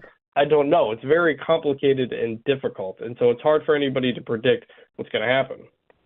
In the meantime, right now, what is the benefit right now of what the NCAA is doing? As you discussed, there have been people screaming, "Get your arms around this, get a hold of this," and that's what people don't understand. It's like this is your governing body, schools that you put together. But and that's what they're saying. I mean, that's what the statement they said about that. That's the statement they said when extra waivers were being denied back in the fall. It's like, look, you guys made the rules. You guys asked us to enforce this. You guys asked us to tamp down on multi-time transfers. You guys asked us to rein in the wild, wild west of NIL, and now you're suing us over it. What exactly do you want? I think there is a lot of frustration from them on this part. But if it comes to the greater question of can the organization enforce its rules, or will the courts rule that the NCAA rules are not legal? Then what do you do? Then you're kind of just sitting there and everything's open. So I don't know what the NCAA is exactly supposed to do at this point, other than, again, what Charlie Baker is trying to do, which doesn't appear likely to happen. Yeah, it's just like I mean, obviously right now, and of course everybody's jumping on, and politicians are going to jump on this, and everybody's rally against the NCAA. It seems, and I also don't understand, Chris. I will say, like, and I know Tennessee obviously included this on purpose because they were upset by it, but like, you've got an AD and a chancellor begging to talk about something, and then there's no communication back from the NCAA. It seems like they haven't thought this through well. Yeah, I don't know. I mean, we don't know the details of what they asked or when, or exactly like what the nature of that conversation was, why Charlie Baker or whatever didn't meet with them. I don't know. But also, like we know this investigation didn't just start. Right. I don't know if we know exactly when it started back. It could have been they were under investigation and Charlie Baker didn't want to meet with them because of that. I don't know. We don't have all the details because they haven't actually put out the notice of allegations. Again, that's why we're kind of all a bit ahead of this. A lot of times these things get reported like once the notice of allegations goes out or while you're deep into an investigation and have specifics. We don't even have specifics. The only specific we actually know of at this point is what the New York Times reported, which was that it involved a plane for Nico. And even that is a bit strange to me. Like, there's no way that can be the smoking gun or whatever. So, like, again, we don't know a lot of it yet. And so that leaves a lot of questions. Well, Chris, really appreciate your time and perspective on this. Thanks so much for taking time to be with us, and we'll talk to you soon. Yep, thanks for having me. Chris Venini from The Athletic, our guest on Robby and Rexrode. Coming up next, it's time for the Rex Rant here on Robby and Rexrode. You can check it out every morning at 7:45. We'll do that next. You're listening to 102.5, 106.3, The Game.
Sometimes he wakes up on the wrong side of the bed.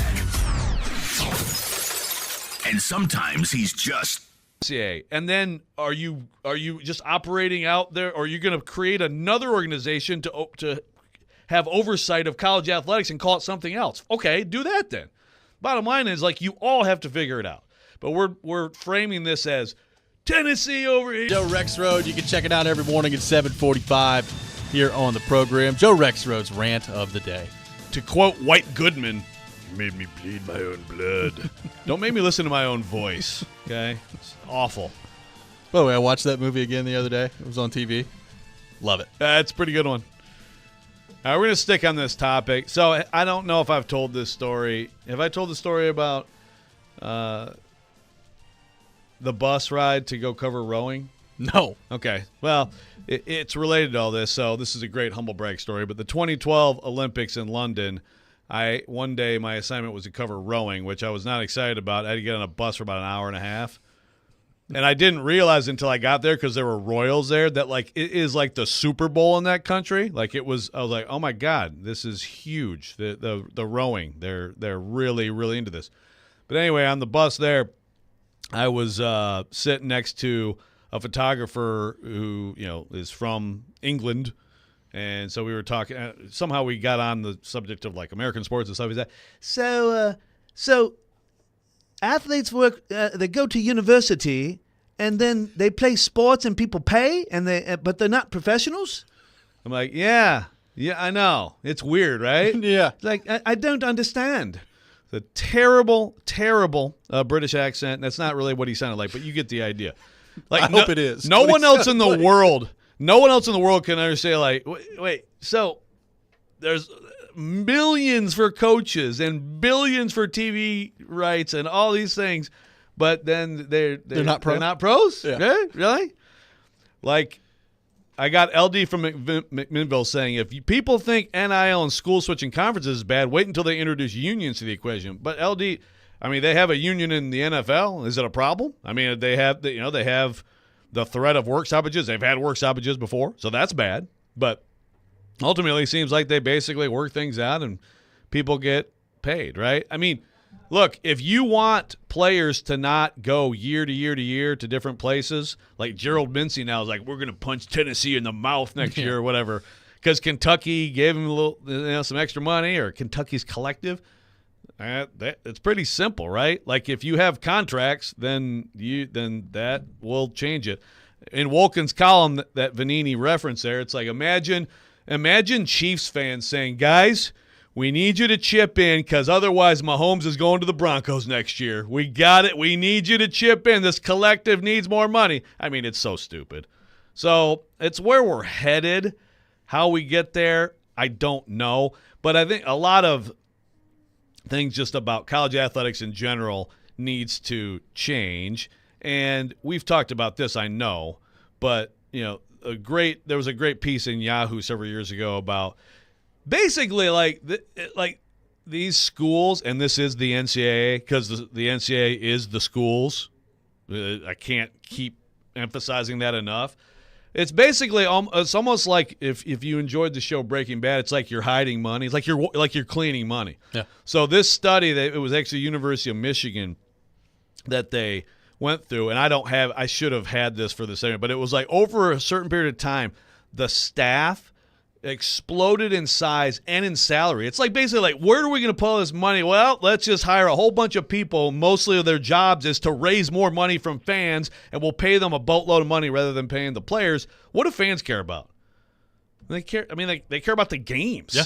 They care about going to the games, and they care about their teams having better players than the other teams. That's how you win. I mean, let me just go through, since we're talking University of Tennessee, okay? Let me go through the executive staff for the University of Tennessee. I don't have all those salaries. I mean, it's public, but they're significant. Danny White, Vice Chancellor / Director of Athletics. Ryan Alpert, Deputy Athletics Director of Championship Resources / Chief Revenue Officer. Alan Green, Senior Deputy Athletics Director / Chief Operating Officer. Cameron Walker, Deputy Athletics Director of Competitive Excellence / Chief Strategy Officer. Angie Boyd-Keck, Senior Associate Athletics Director, Senior Women Administrator. James Barr, Associate Athletics Director of Event Management. Jason Baum, Executive Associate Director of Brand Advancement / Chief Communications Officer. Then you got compliance, business affairs, AD, assistant AD of administration, associate AD of development. So that's more fundraising. Senior associate AD of chief of staff. Bill Houston is senior associate athletic director of revenue generation and strategic initiatives. Brett Hubner is a senior associate athletic director of facility enhancement and capital project management. And there's another 8 names after that. I mean, hey, it's a huge operation. But think about that. Think about like corporate America and think about that staff and add up the money that's paid to those people. It's a lot. I mean, and again, I'm just single out Tennessee because we're talking about Tennessee. This is the model for Power 5. Yep. Go back 20 years, it's a third of the people. And I mean, it's just, this is how it is. So the money is absolutely exploding. It's gigantic. And I'm with all these coaches who are like, I'm getting the hell out of this thing. I don't blame them at all. So, have some sanity and just understand that it's a business and let's run it like a business. It's a business. Run it like a business. It's America. Had a lot of mentions of Pat Forty and Dan Wolken on the show so far this week. Yes. Tennessee fans have noticed. The favorites. Well, like Venini said, this only happens because 40 broke the story.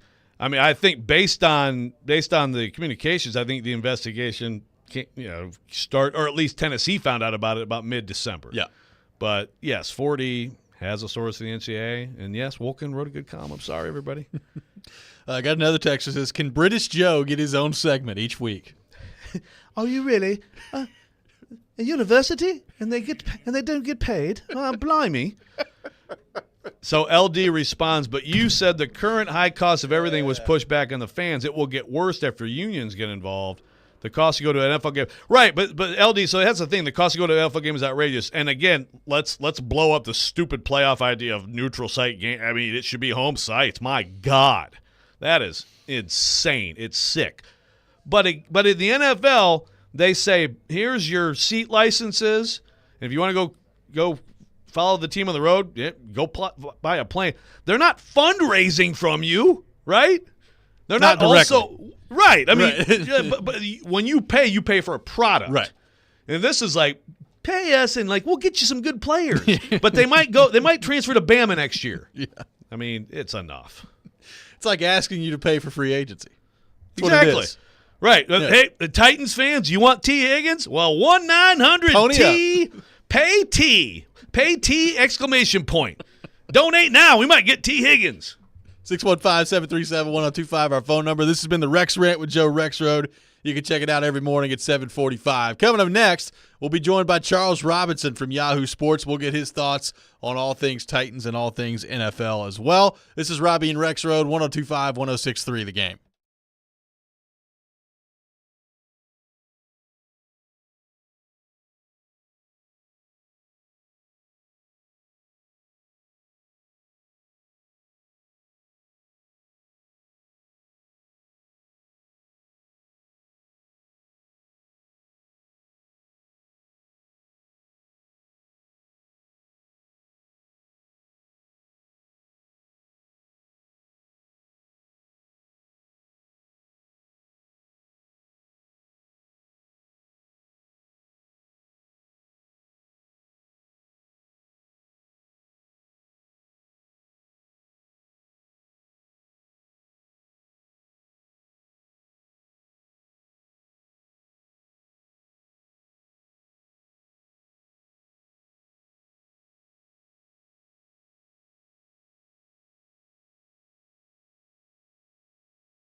Final hour, Robby and Rexrode, 102.5, 106.3 The Game. Robby Stanley, Joe Rexrode, Nick Keyser here with you on this Thursday morning. And we welcome in our friend Charles Robinson from Yahoo Sports on our 102.5 The Game phone line, driven by WilsonCountyHyundai.com. Charles, good morning. How are you? I'm doing well, gents. How you doing this morning? Doing awesome. Appreciate you taking time to be with us. So, Charles, the Chiefs have punched their ticket to the Super Bowl yet again, going for Super Bowl number 3 in this stretch here. As you watch this continue to unfold, and this one feels a little different just because it felt like they had more problems heading into the playoffs than normally. But how do you put into words this accomplishment for this group, specifically with Andy Reid, Patrick Mahomes, and Travis Kelce? I mean, it's impressive. I wrote back in November, and I had completely forgotten about it until my editor pointed it out. I had done this piece after seeing the Chiefs saying, like, hey, they've kind of got a defense that's capable of carrying this team when Mahomes needs it. I'd completely forgotten about that. That's how long the season goes. And, I'm on the field for Detroit, San Francisco, and I'm watching the game on the big board, the Jumbotron or whatever. And I'm kind of watching Baltimore get taken apart. And he texted me and he said, hey, look at this. He wrote this back in November. And, it's a testament to, I think, the way they've shaped that team as they've moved forward, added a lot of, good young pieces to the defense, particularly the secondary. I still think, though, it's just otherworldly, some of the things that Patrick Mahomes is able to do. This is not obviously 100% on him, this success and moving forward, but the game he and Kelce had against Baltimore was, I don't know what he can't do at this point. And we were sitting there at the game, the Niners-Lions game, and Jarrett Bell, longtime NFL reporter, sitting next to me, and he just said, the guy's Michael Jordan. He's like, there's no getting around it. That's where he is. I actually think it's different. I think he's Tiger Woods. Like, I look at the start that he's had in such a short period of time as a starter. If he's able to win his 3rd Super Bowl, realistically projecting out, I never could have thought anybody could catch Tom Brady, the 7 Super Bowls, but he's on his way. And there's nothing that he does now to me that's not at the very top of the league, whether it's leadership, whether it's, we talk about the arm angles, arm strength, all these different things. He's quite easily could be the MVP every single season of this league, particularly if it was an award that we voted on in February rather than voting on it in early January. He'd probably be, the MVP every year or second every single season. So it's just remarkable. I don't know what else I can really say at this point about the Chiefs as an organization, as Patrick Mahomes as a player.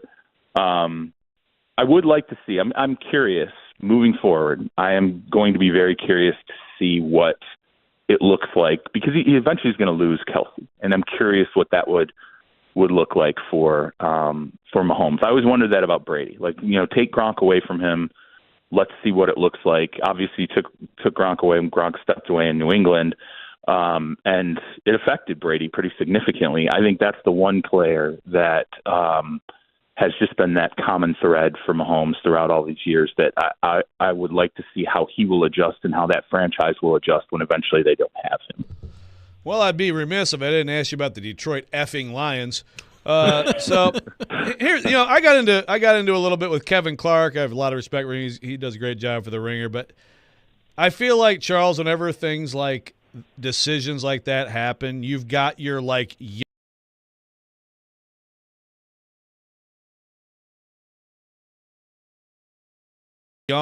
you got like Mad Dog Russo, like, they don't know who Otto Graham is. And it's like, can there be some middle ground with this? Sure. Like, can we have middle ground that, like, there are situations where it's okay to, like, try a field goal? I mean, where do you come down on that whole thing?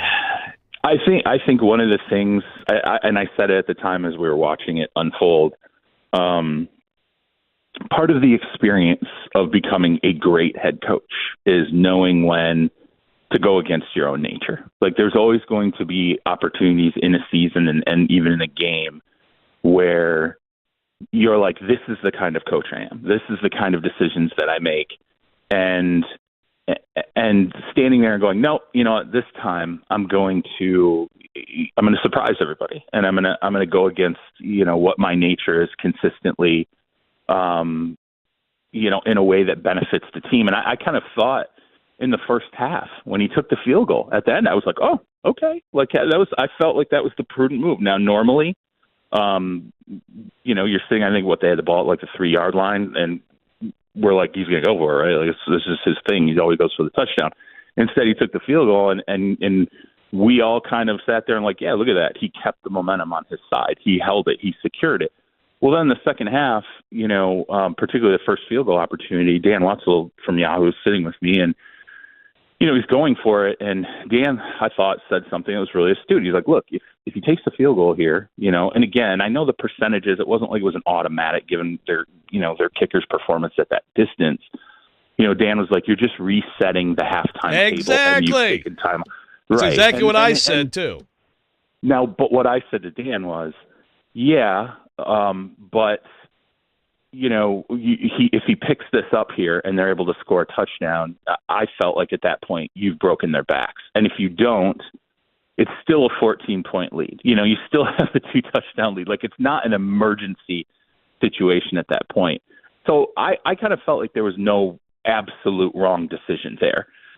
If they missed it, which they didn't, they went for it, they didn't pick it up. I was like, all right, well, now you have to be able to back up that decision. You can't make a multitude of other mistakes over the course of the game, which they did. A big fumble, you go for it another time on 4th down. Like, he complicated things by removing a margin of error the rest of that game. It thinned out significantly. And I'm with you. If he had, if he had kicked it, the margin of error is much wider. You continue to take time off the clock.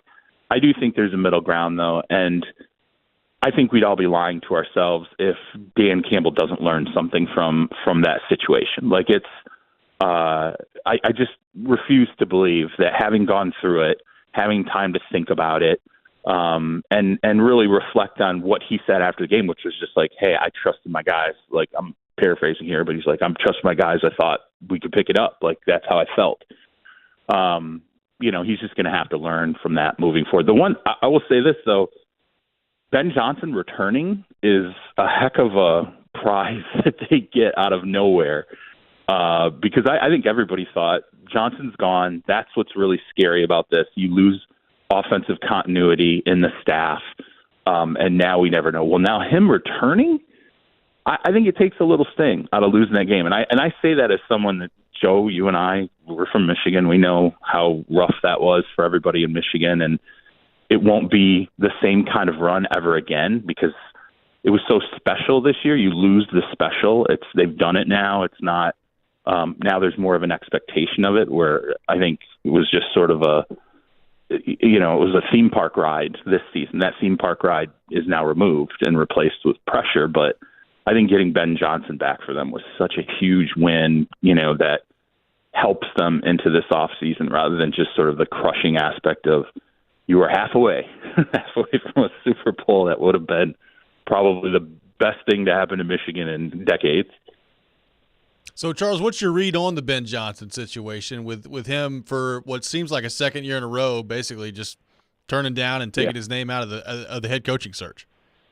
I'll tell you what, it's interesting. After it happened, I was stunned because I thought like everybody else, everything I had heard from agents, other people in the league, like they want him. He's like a done deal. It's going to happen. And then when it didn't, I thought it was really interesting that you sort of two narratives got out. And the initial one was like, geez, Washington, it seemed like you want a lot of money. It was like this weird, like, I'm like, wait a minute. Commanders knew what kind of money he was going to be going, like asking for at that point. Like, it's the agents. That's already everybody knows at that stage. If you're going to hire this guy after the Lions get knocked out of the playoffs, you've already talked that over. So to me, instantaneously, I was like, I don't know. Maybe this guy pulled back. When push came to shove, and I'll when we did our piece on like ranking jobs, I had a guy say to me, and I thought this was something people should always consider with a Bobby Slowick or a Ben Johnson.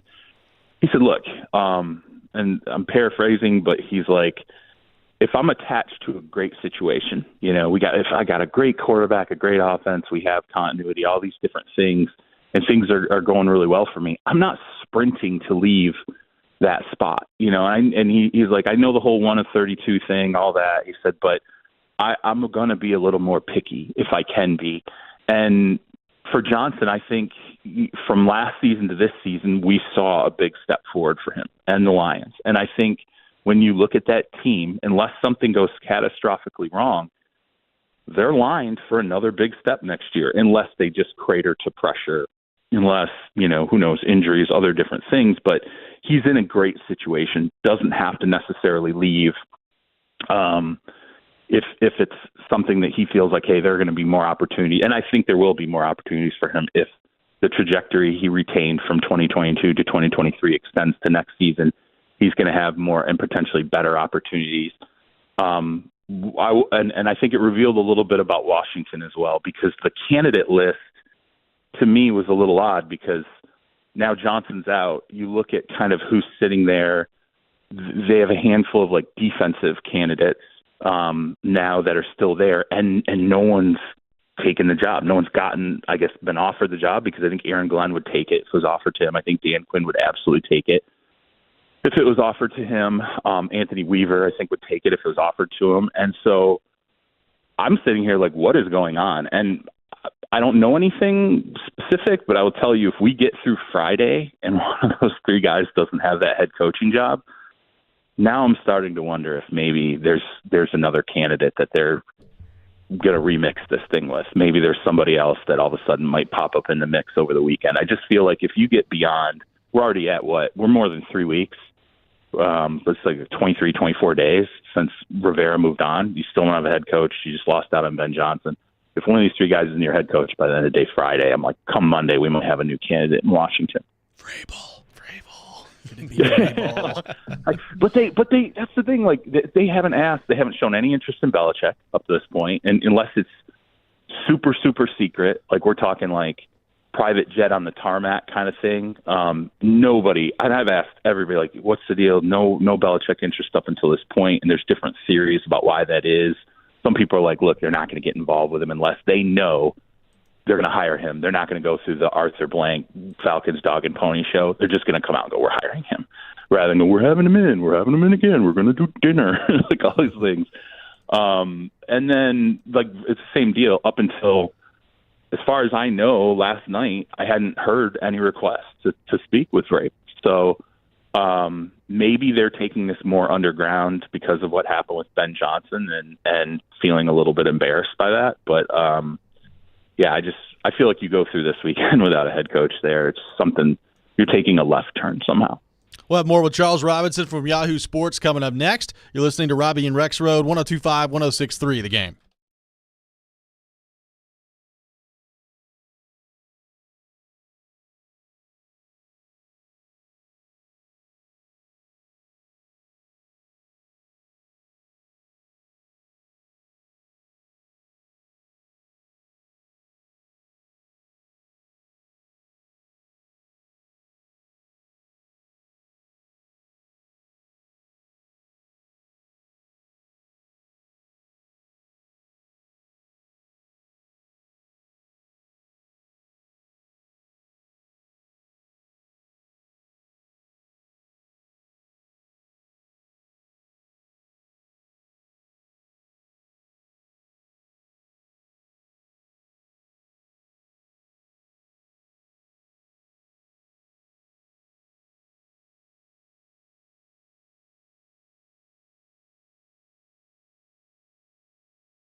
Welcome back in, Robby and Rexrode, 102.5, 106.3 The Game. We continue our conversation with Charles Robinson from Yahoo Sports, now here on the program. Joe Rexrode, the floor is yours. Charles, so Denard Wilson coming in as Titans DC. It appears, I know, like our Giants writer Dan Dugan, it sounded like they were very interested in him. Other teams were. So, big picture with the Titans staff, it's obviously a first-time play calling, head coach. Sure. There's going to be a young OC who's taking a step forward. Like sometimes these younger coaches bring in a veteran somewhere, and I know the staff is early, but what do you think about a staff of like head coach and both coordinators, as I guess, quote unquote, up and comers? Well, so it's interesting. One of the things about Wilson that's a little different. I mean, he started his career as a scout.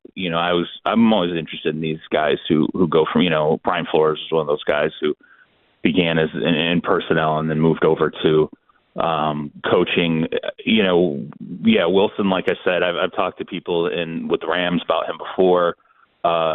They still have a really high opinion of him. I wouldn't have been surprised if he even made his way to L.A. after Raheem Morris left. But, like you said, a ton of experience. The Ravens, I will say this, running the secondary for the Ravens last year was no cakewalk because Mike McDonald ran a super complicated defense, asked a lot of the DBs.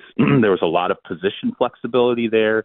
Kyle Hamilton was – hey, you want to play, this deep third coverage for Kyle Hamilton. We're also going to have him in man-to-man. We're also going to, blitz him a lot. So Wilson certainly saw a pretty significant part of a scheme and was overseeing a number of individuals who were asked to do a lot of like complicated things, which I think is great. Being in Philly, he was in Philly at a time where, great DBs. Obviously, you had the Super Bowl run in 2022.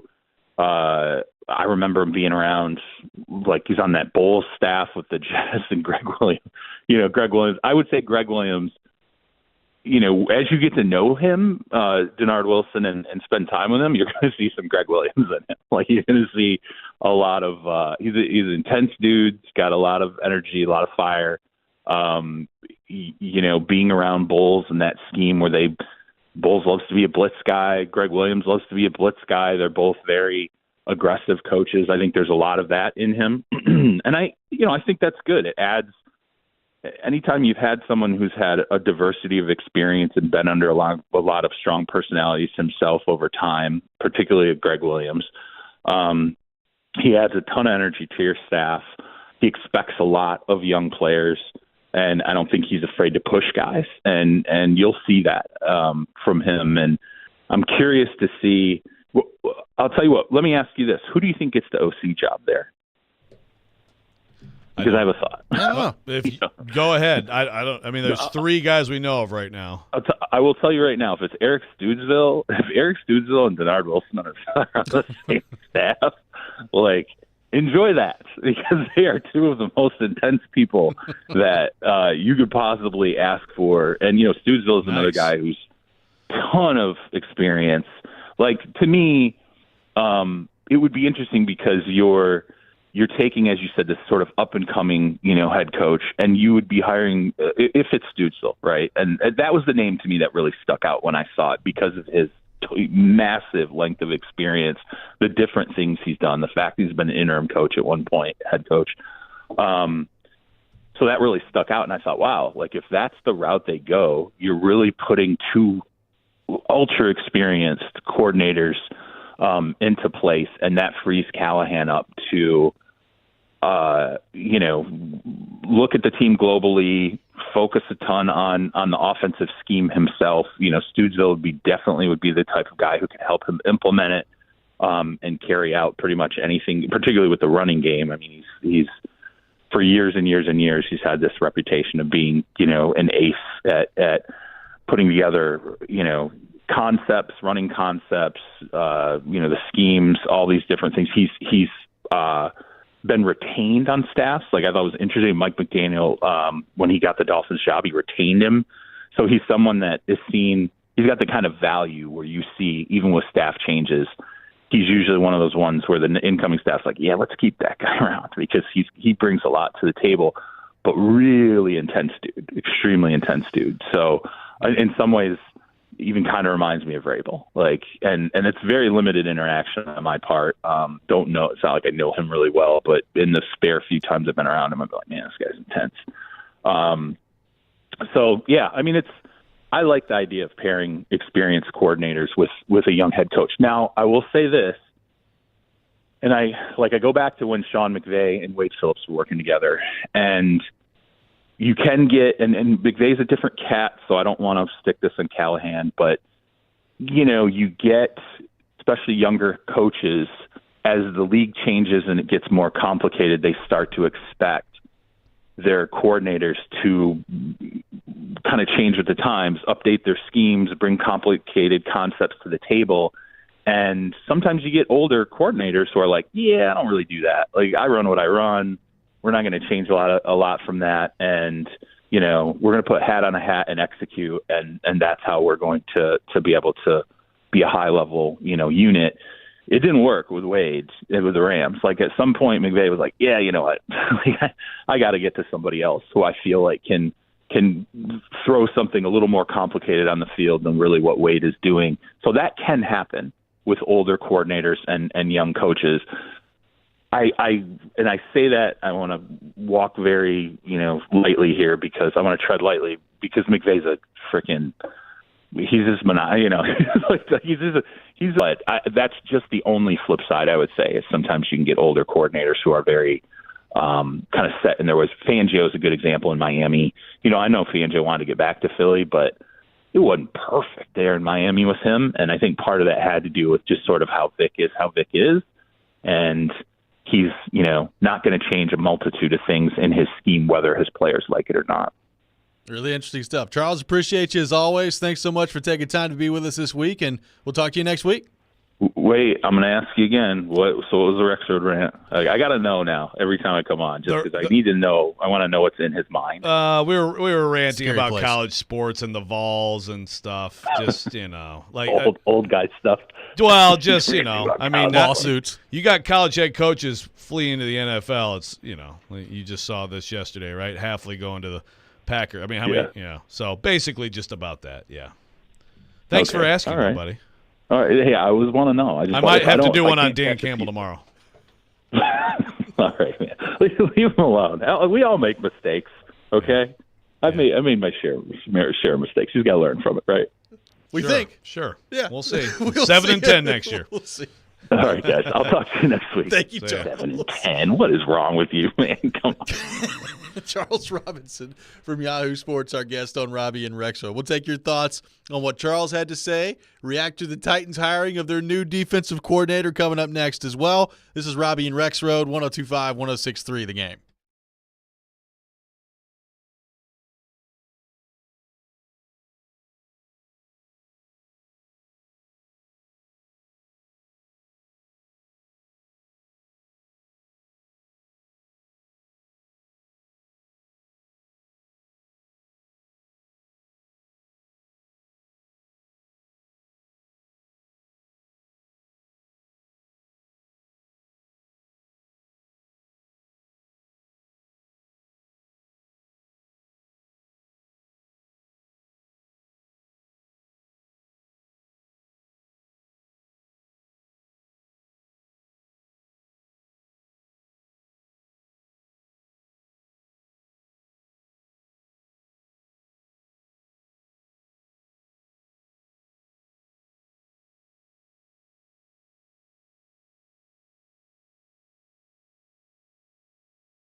Happy Super Bowl to all who celebrate from FanDuel, America's #1 sportsbook. Joe Rexrode here, talking Super Bowl Sunday. If you're like me, you get that best seat on the couch, get that snacks, got some commercials, got a game, and you got some super bets. One thing that I'm going to just stick with this week, or next week too, Pat Mahomes, Kansas City Chiefs, hard to bet against them. Of course, you can end the season with a W or 2 or 3 because you can not only bet on who's going to win Super Bowl 58, but you got bets for touchdown props, over-under, all kinds of different ways you can make money. New customers, join today. You can get $200 in bonus bets if your first bet of $5 or more wins. Just visit FanDuel.com/Joe102 to sign up. Again, FanDuel.com/Joe102. Make every moment more with FanDuel, official sportsbook partner of the NFL. Got to be 21 or older and present in Tennessee. $10 first deposit required. Bonus issued is now withdrawable bonus bets that expire 7 days after receipt. See terms at sportsbet.fanduel.com. Gambling problem, call the Tennessee Red Line, 800-889-9789.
Welcome back in. Robby and Rexrode, 102.5, 106.3 The Game. Robbie Stanley, Joe Rexrode, Nick Keyser here with you on this Thursday morning. Appreciate Charles Robinson for being with us in the last segment. Joe, a couple of developments over the break there. Number one, Nick Keyser does not listen to our show, which I think we already knew anyway. But that's not a development. What are we talking about next? I thought earlier he actually for a minute looked like he was looking in here, like he was listening to what we were saying, but I don't know. He might not. Yeah. He might have been like listening to the music and just looking off into the distance. I can't tell. Yeah. It's good stuff. Also, it appears, according to my Twitter feed, Joe, that Paul Kuharsky from paulkuharsky.com has been blocked by Tom Pelissero on Twitter from the NFL Network. That's beautiful. So Kuharsky is becoming. Apparently Pelissero had enough and just blocked him. So here's the tweet that here's the tweet that Kuharsky got blocked. Kuharsky blocked. Here, Tom Pelissero reports Jason Hodling got quickly hired by the Bears. Great for him. Hope this isn't start of a national people trending soft. Sorry for you questioning you mouthpiece of agents. Which is a great tweet, except that he spelled H-E-A-R instead of H-E-R-E. You totally blew it, Kuharsky. It's totally okay. Blew it.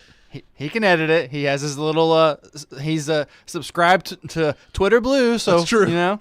He is. That's true. 5 minutes is still sitting there, PK. Fix it. It's actually an hour, I think. So hopefully is it? Hopefully he can realize it. It's a coordinator hire of Denard Wilson coming in for the Baltimore Ravens. Interesting stuff there from C-Rob on Denard Wilson. The intensity thing.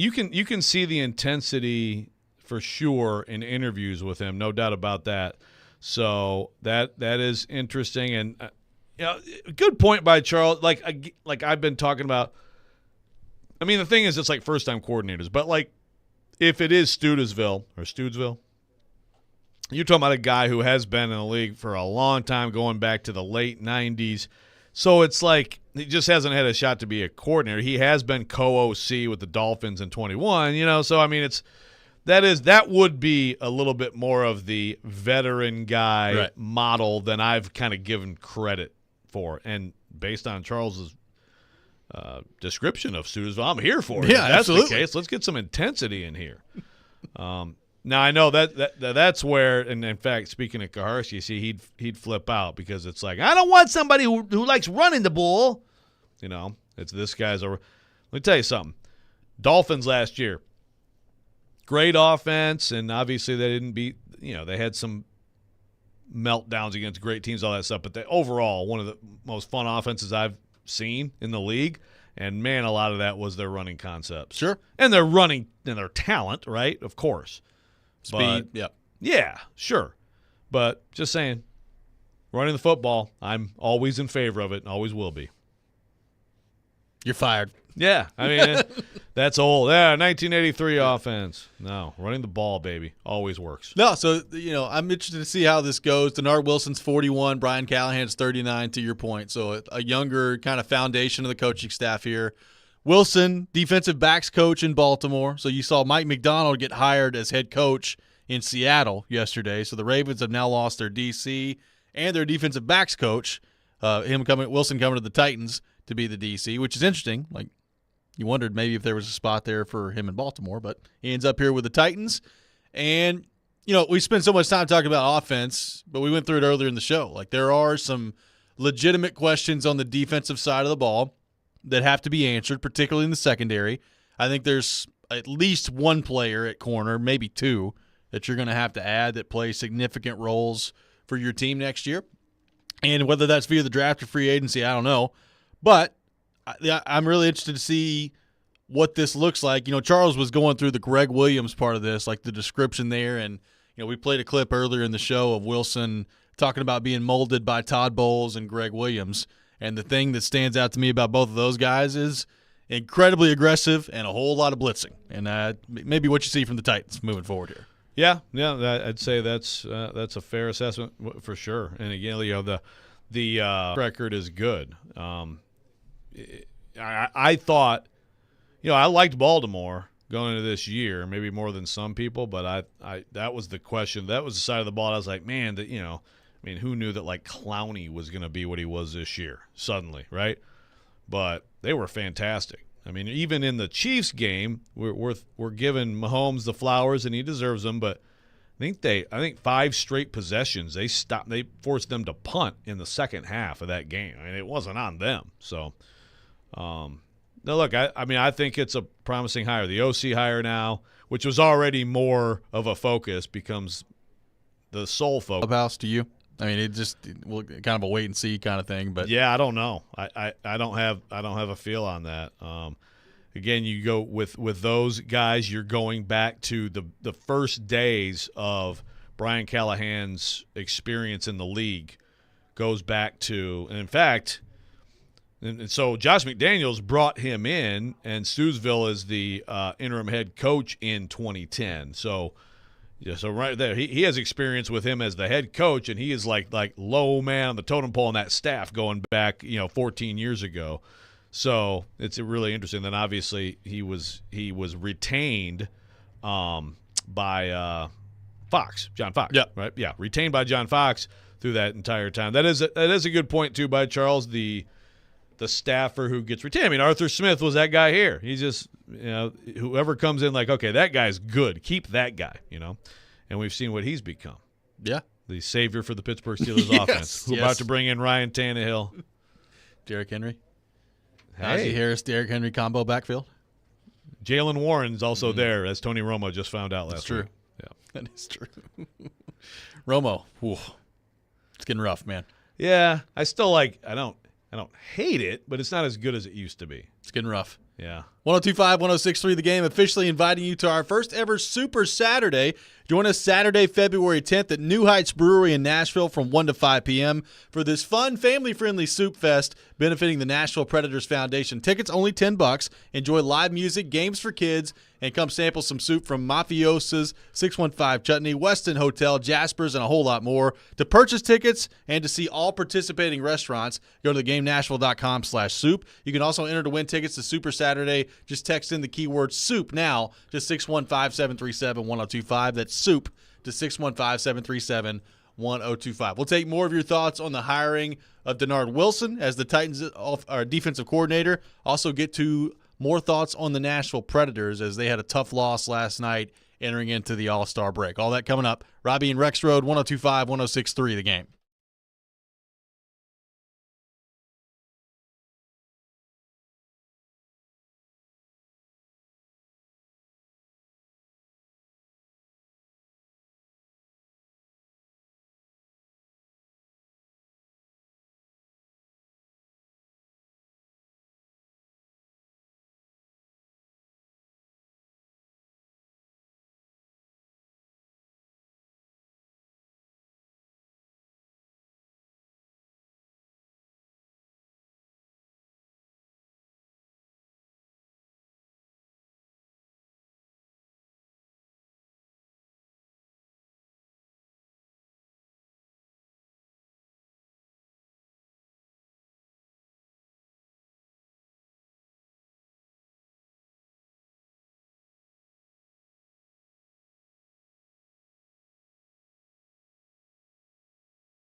Welcome back in. Final segment of the day. Robby and Rexrode brought to you by Chuck McDowell and Medical House Calls. Middle Tennessee's best medical care in the comfort and safety of your own home. For more information, go to medicalhousecalls.com. Medical House Calls, where the nearest clinic is your home. Robbie Stanley, Joe Rexrode, Nick Keyser here with you on this Thursday morning. Preds entering into the All-Star break last night, losing 4-2 to the LA Kings. And that's a tough one, Joe. I mean, I thought, honestly, they played pretty well. I mean, the first period, they put up 17 shots. They absolutely blitzed LA in the third period, and either Dave Riddick, Big Save Dave, made some saves for the Kings, or they hit the post, or just couldn't quite convert there. They're having a tough time finishing right now, especially guys that are not named, Philip Forsberg and Ryan O'Reilly and things like that. So a tough loss for the Predators last night. They're off now until February the 10th. So you got the All-Star break coming up this weekend, bye week next week. They're back at it February 10th. At home, where you've got basically 30 games to figure out whether or not you're going to make the playoffs. Barry Trotz joined Jared yesterday and talked about, the next 8 to 10 games probably going to determine the path he takes at the deadline. But now that we sit here and the All-Star break is officially here, what do you make of what you've seen from the Predators to this point? And where do you think about the way things are trending right now for Nashville? Well, it's not a good trend. I'm with you on – I thought they played pretty well. I think you've got a little bit of momentum with some guys like Cody Glass, and I think Tommy Novak. He was very noticeable last night. Tomasino, is being more of a threat. So the whole issue here, not the whole issue, but a big issue is secondary scoring. So maybe you're seeing a little momentum in that regard. Of course, now you have this long break, so I don't know. Is that good or bad? You were mentioning earlier, Andrew Burnett talking about the break being good for the top line, which is a huge amount of weight on their shoulders. So that would be good for them. UC Saros, there's at least one goal last night that it's like, man, you can't let that one in, And so the deadline stuff is obviously the buy, sell. We expect Tyson Barrie to be somewhere. I don't know what kind of return they're getting for him. Not much. There's some other UFAs among the forwards who could be moved out. Any sort of significant buy to me is off the table. Should be. Yeah. Right? It just doesn't make sense with their timeline, right? I mean, unless you're buying somebody, and I don't even know who that would be at this point, that you feel good about moving into the future that could be like a top 6 forward for you long term, then I don't think you even consider that if you're the Predators. Right. And then, of course, there's the Saros thing. Willie on Caroline Willie D-Mace yesterday brought up, I thought, a good point as they talked about that. And also, Barry Trotz was, as always, very open. Good interview by Jared Stillman on his program yesterday with Barry Trotz. And basically, to summarize what he said, it was like, blow me away with a particular offer, then, but yeah, I'm taking calls. Yeah. But Willie's point was, if you don't deal Saros at the trading deadline now, then, it would be a bad idea to, have him go into the last year of his deal with that as a positive. In other words, it's almost like you have to kind of look at this like this is when you make the choice, or you're kind of – it's a lot more leaning toward you are signing him to some sort of long-term deal, right? Yeah, I mean, you could still trade him this summer because he's got a year left on his deal. But to your point, he's also eligible for a contract extension July 1st. And you would figure, you'd want to have a decision by that point. So I'm interested to see how that goes. I mean, also, is there a team out there right now, whether it's a New Jersey or a Carolina or somebody like that, that would be desperate enough to knock your socks off if you're Barry Trotz? I mean, that's another thing to keep an eye on as the trade deadline approaches. And it doesn't help when you're talking about a guy with right now a 901. Exactly. Instead of the usual 918. That's 920 range. But I still think he's a heck of a goaltender, but that doesn't help, right? But yes, do you believe he's the last piece for a run? Is there a team out there, and then you could actually get the kind of return or something close to the kind of return you're hoping for? Well, can they get some secondary scoring as the unofficial second half of the playoff push begins here, coming up after the break? I mean, if they can, and you get some of these younger guys to start to score, then you're going to be right there. If you can't, I think that's a lot to ask for Forsberg and O'Reilly and Nyquist to carry the whole load offensively. So we'll see if they're able to do that. They'll be back coming up on February 10th. Joseph, that's going to do it for us today. We'll be back 6 a.m. tomorrow. Chasing Big Joe is coming up next. You're listening to 102.5, 106.3, The Game.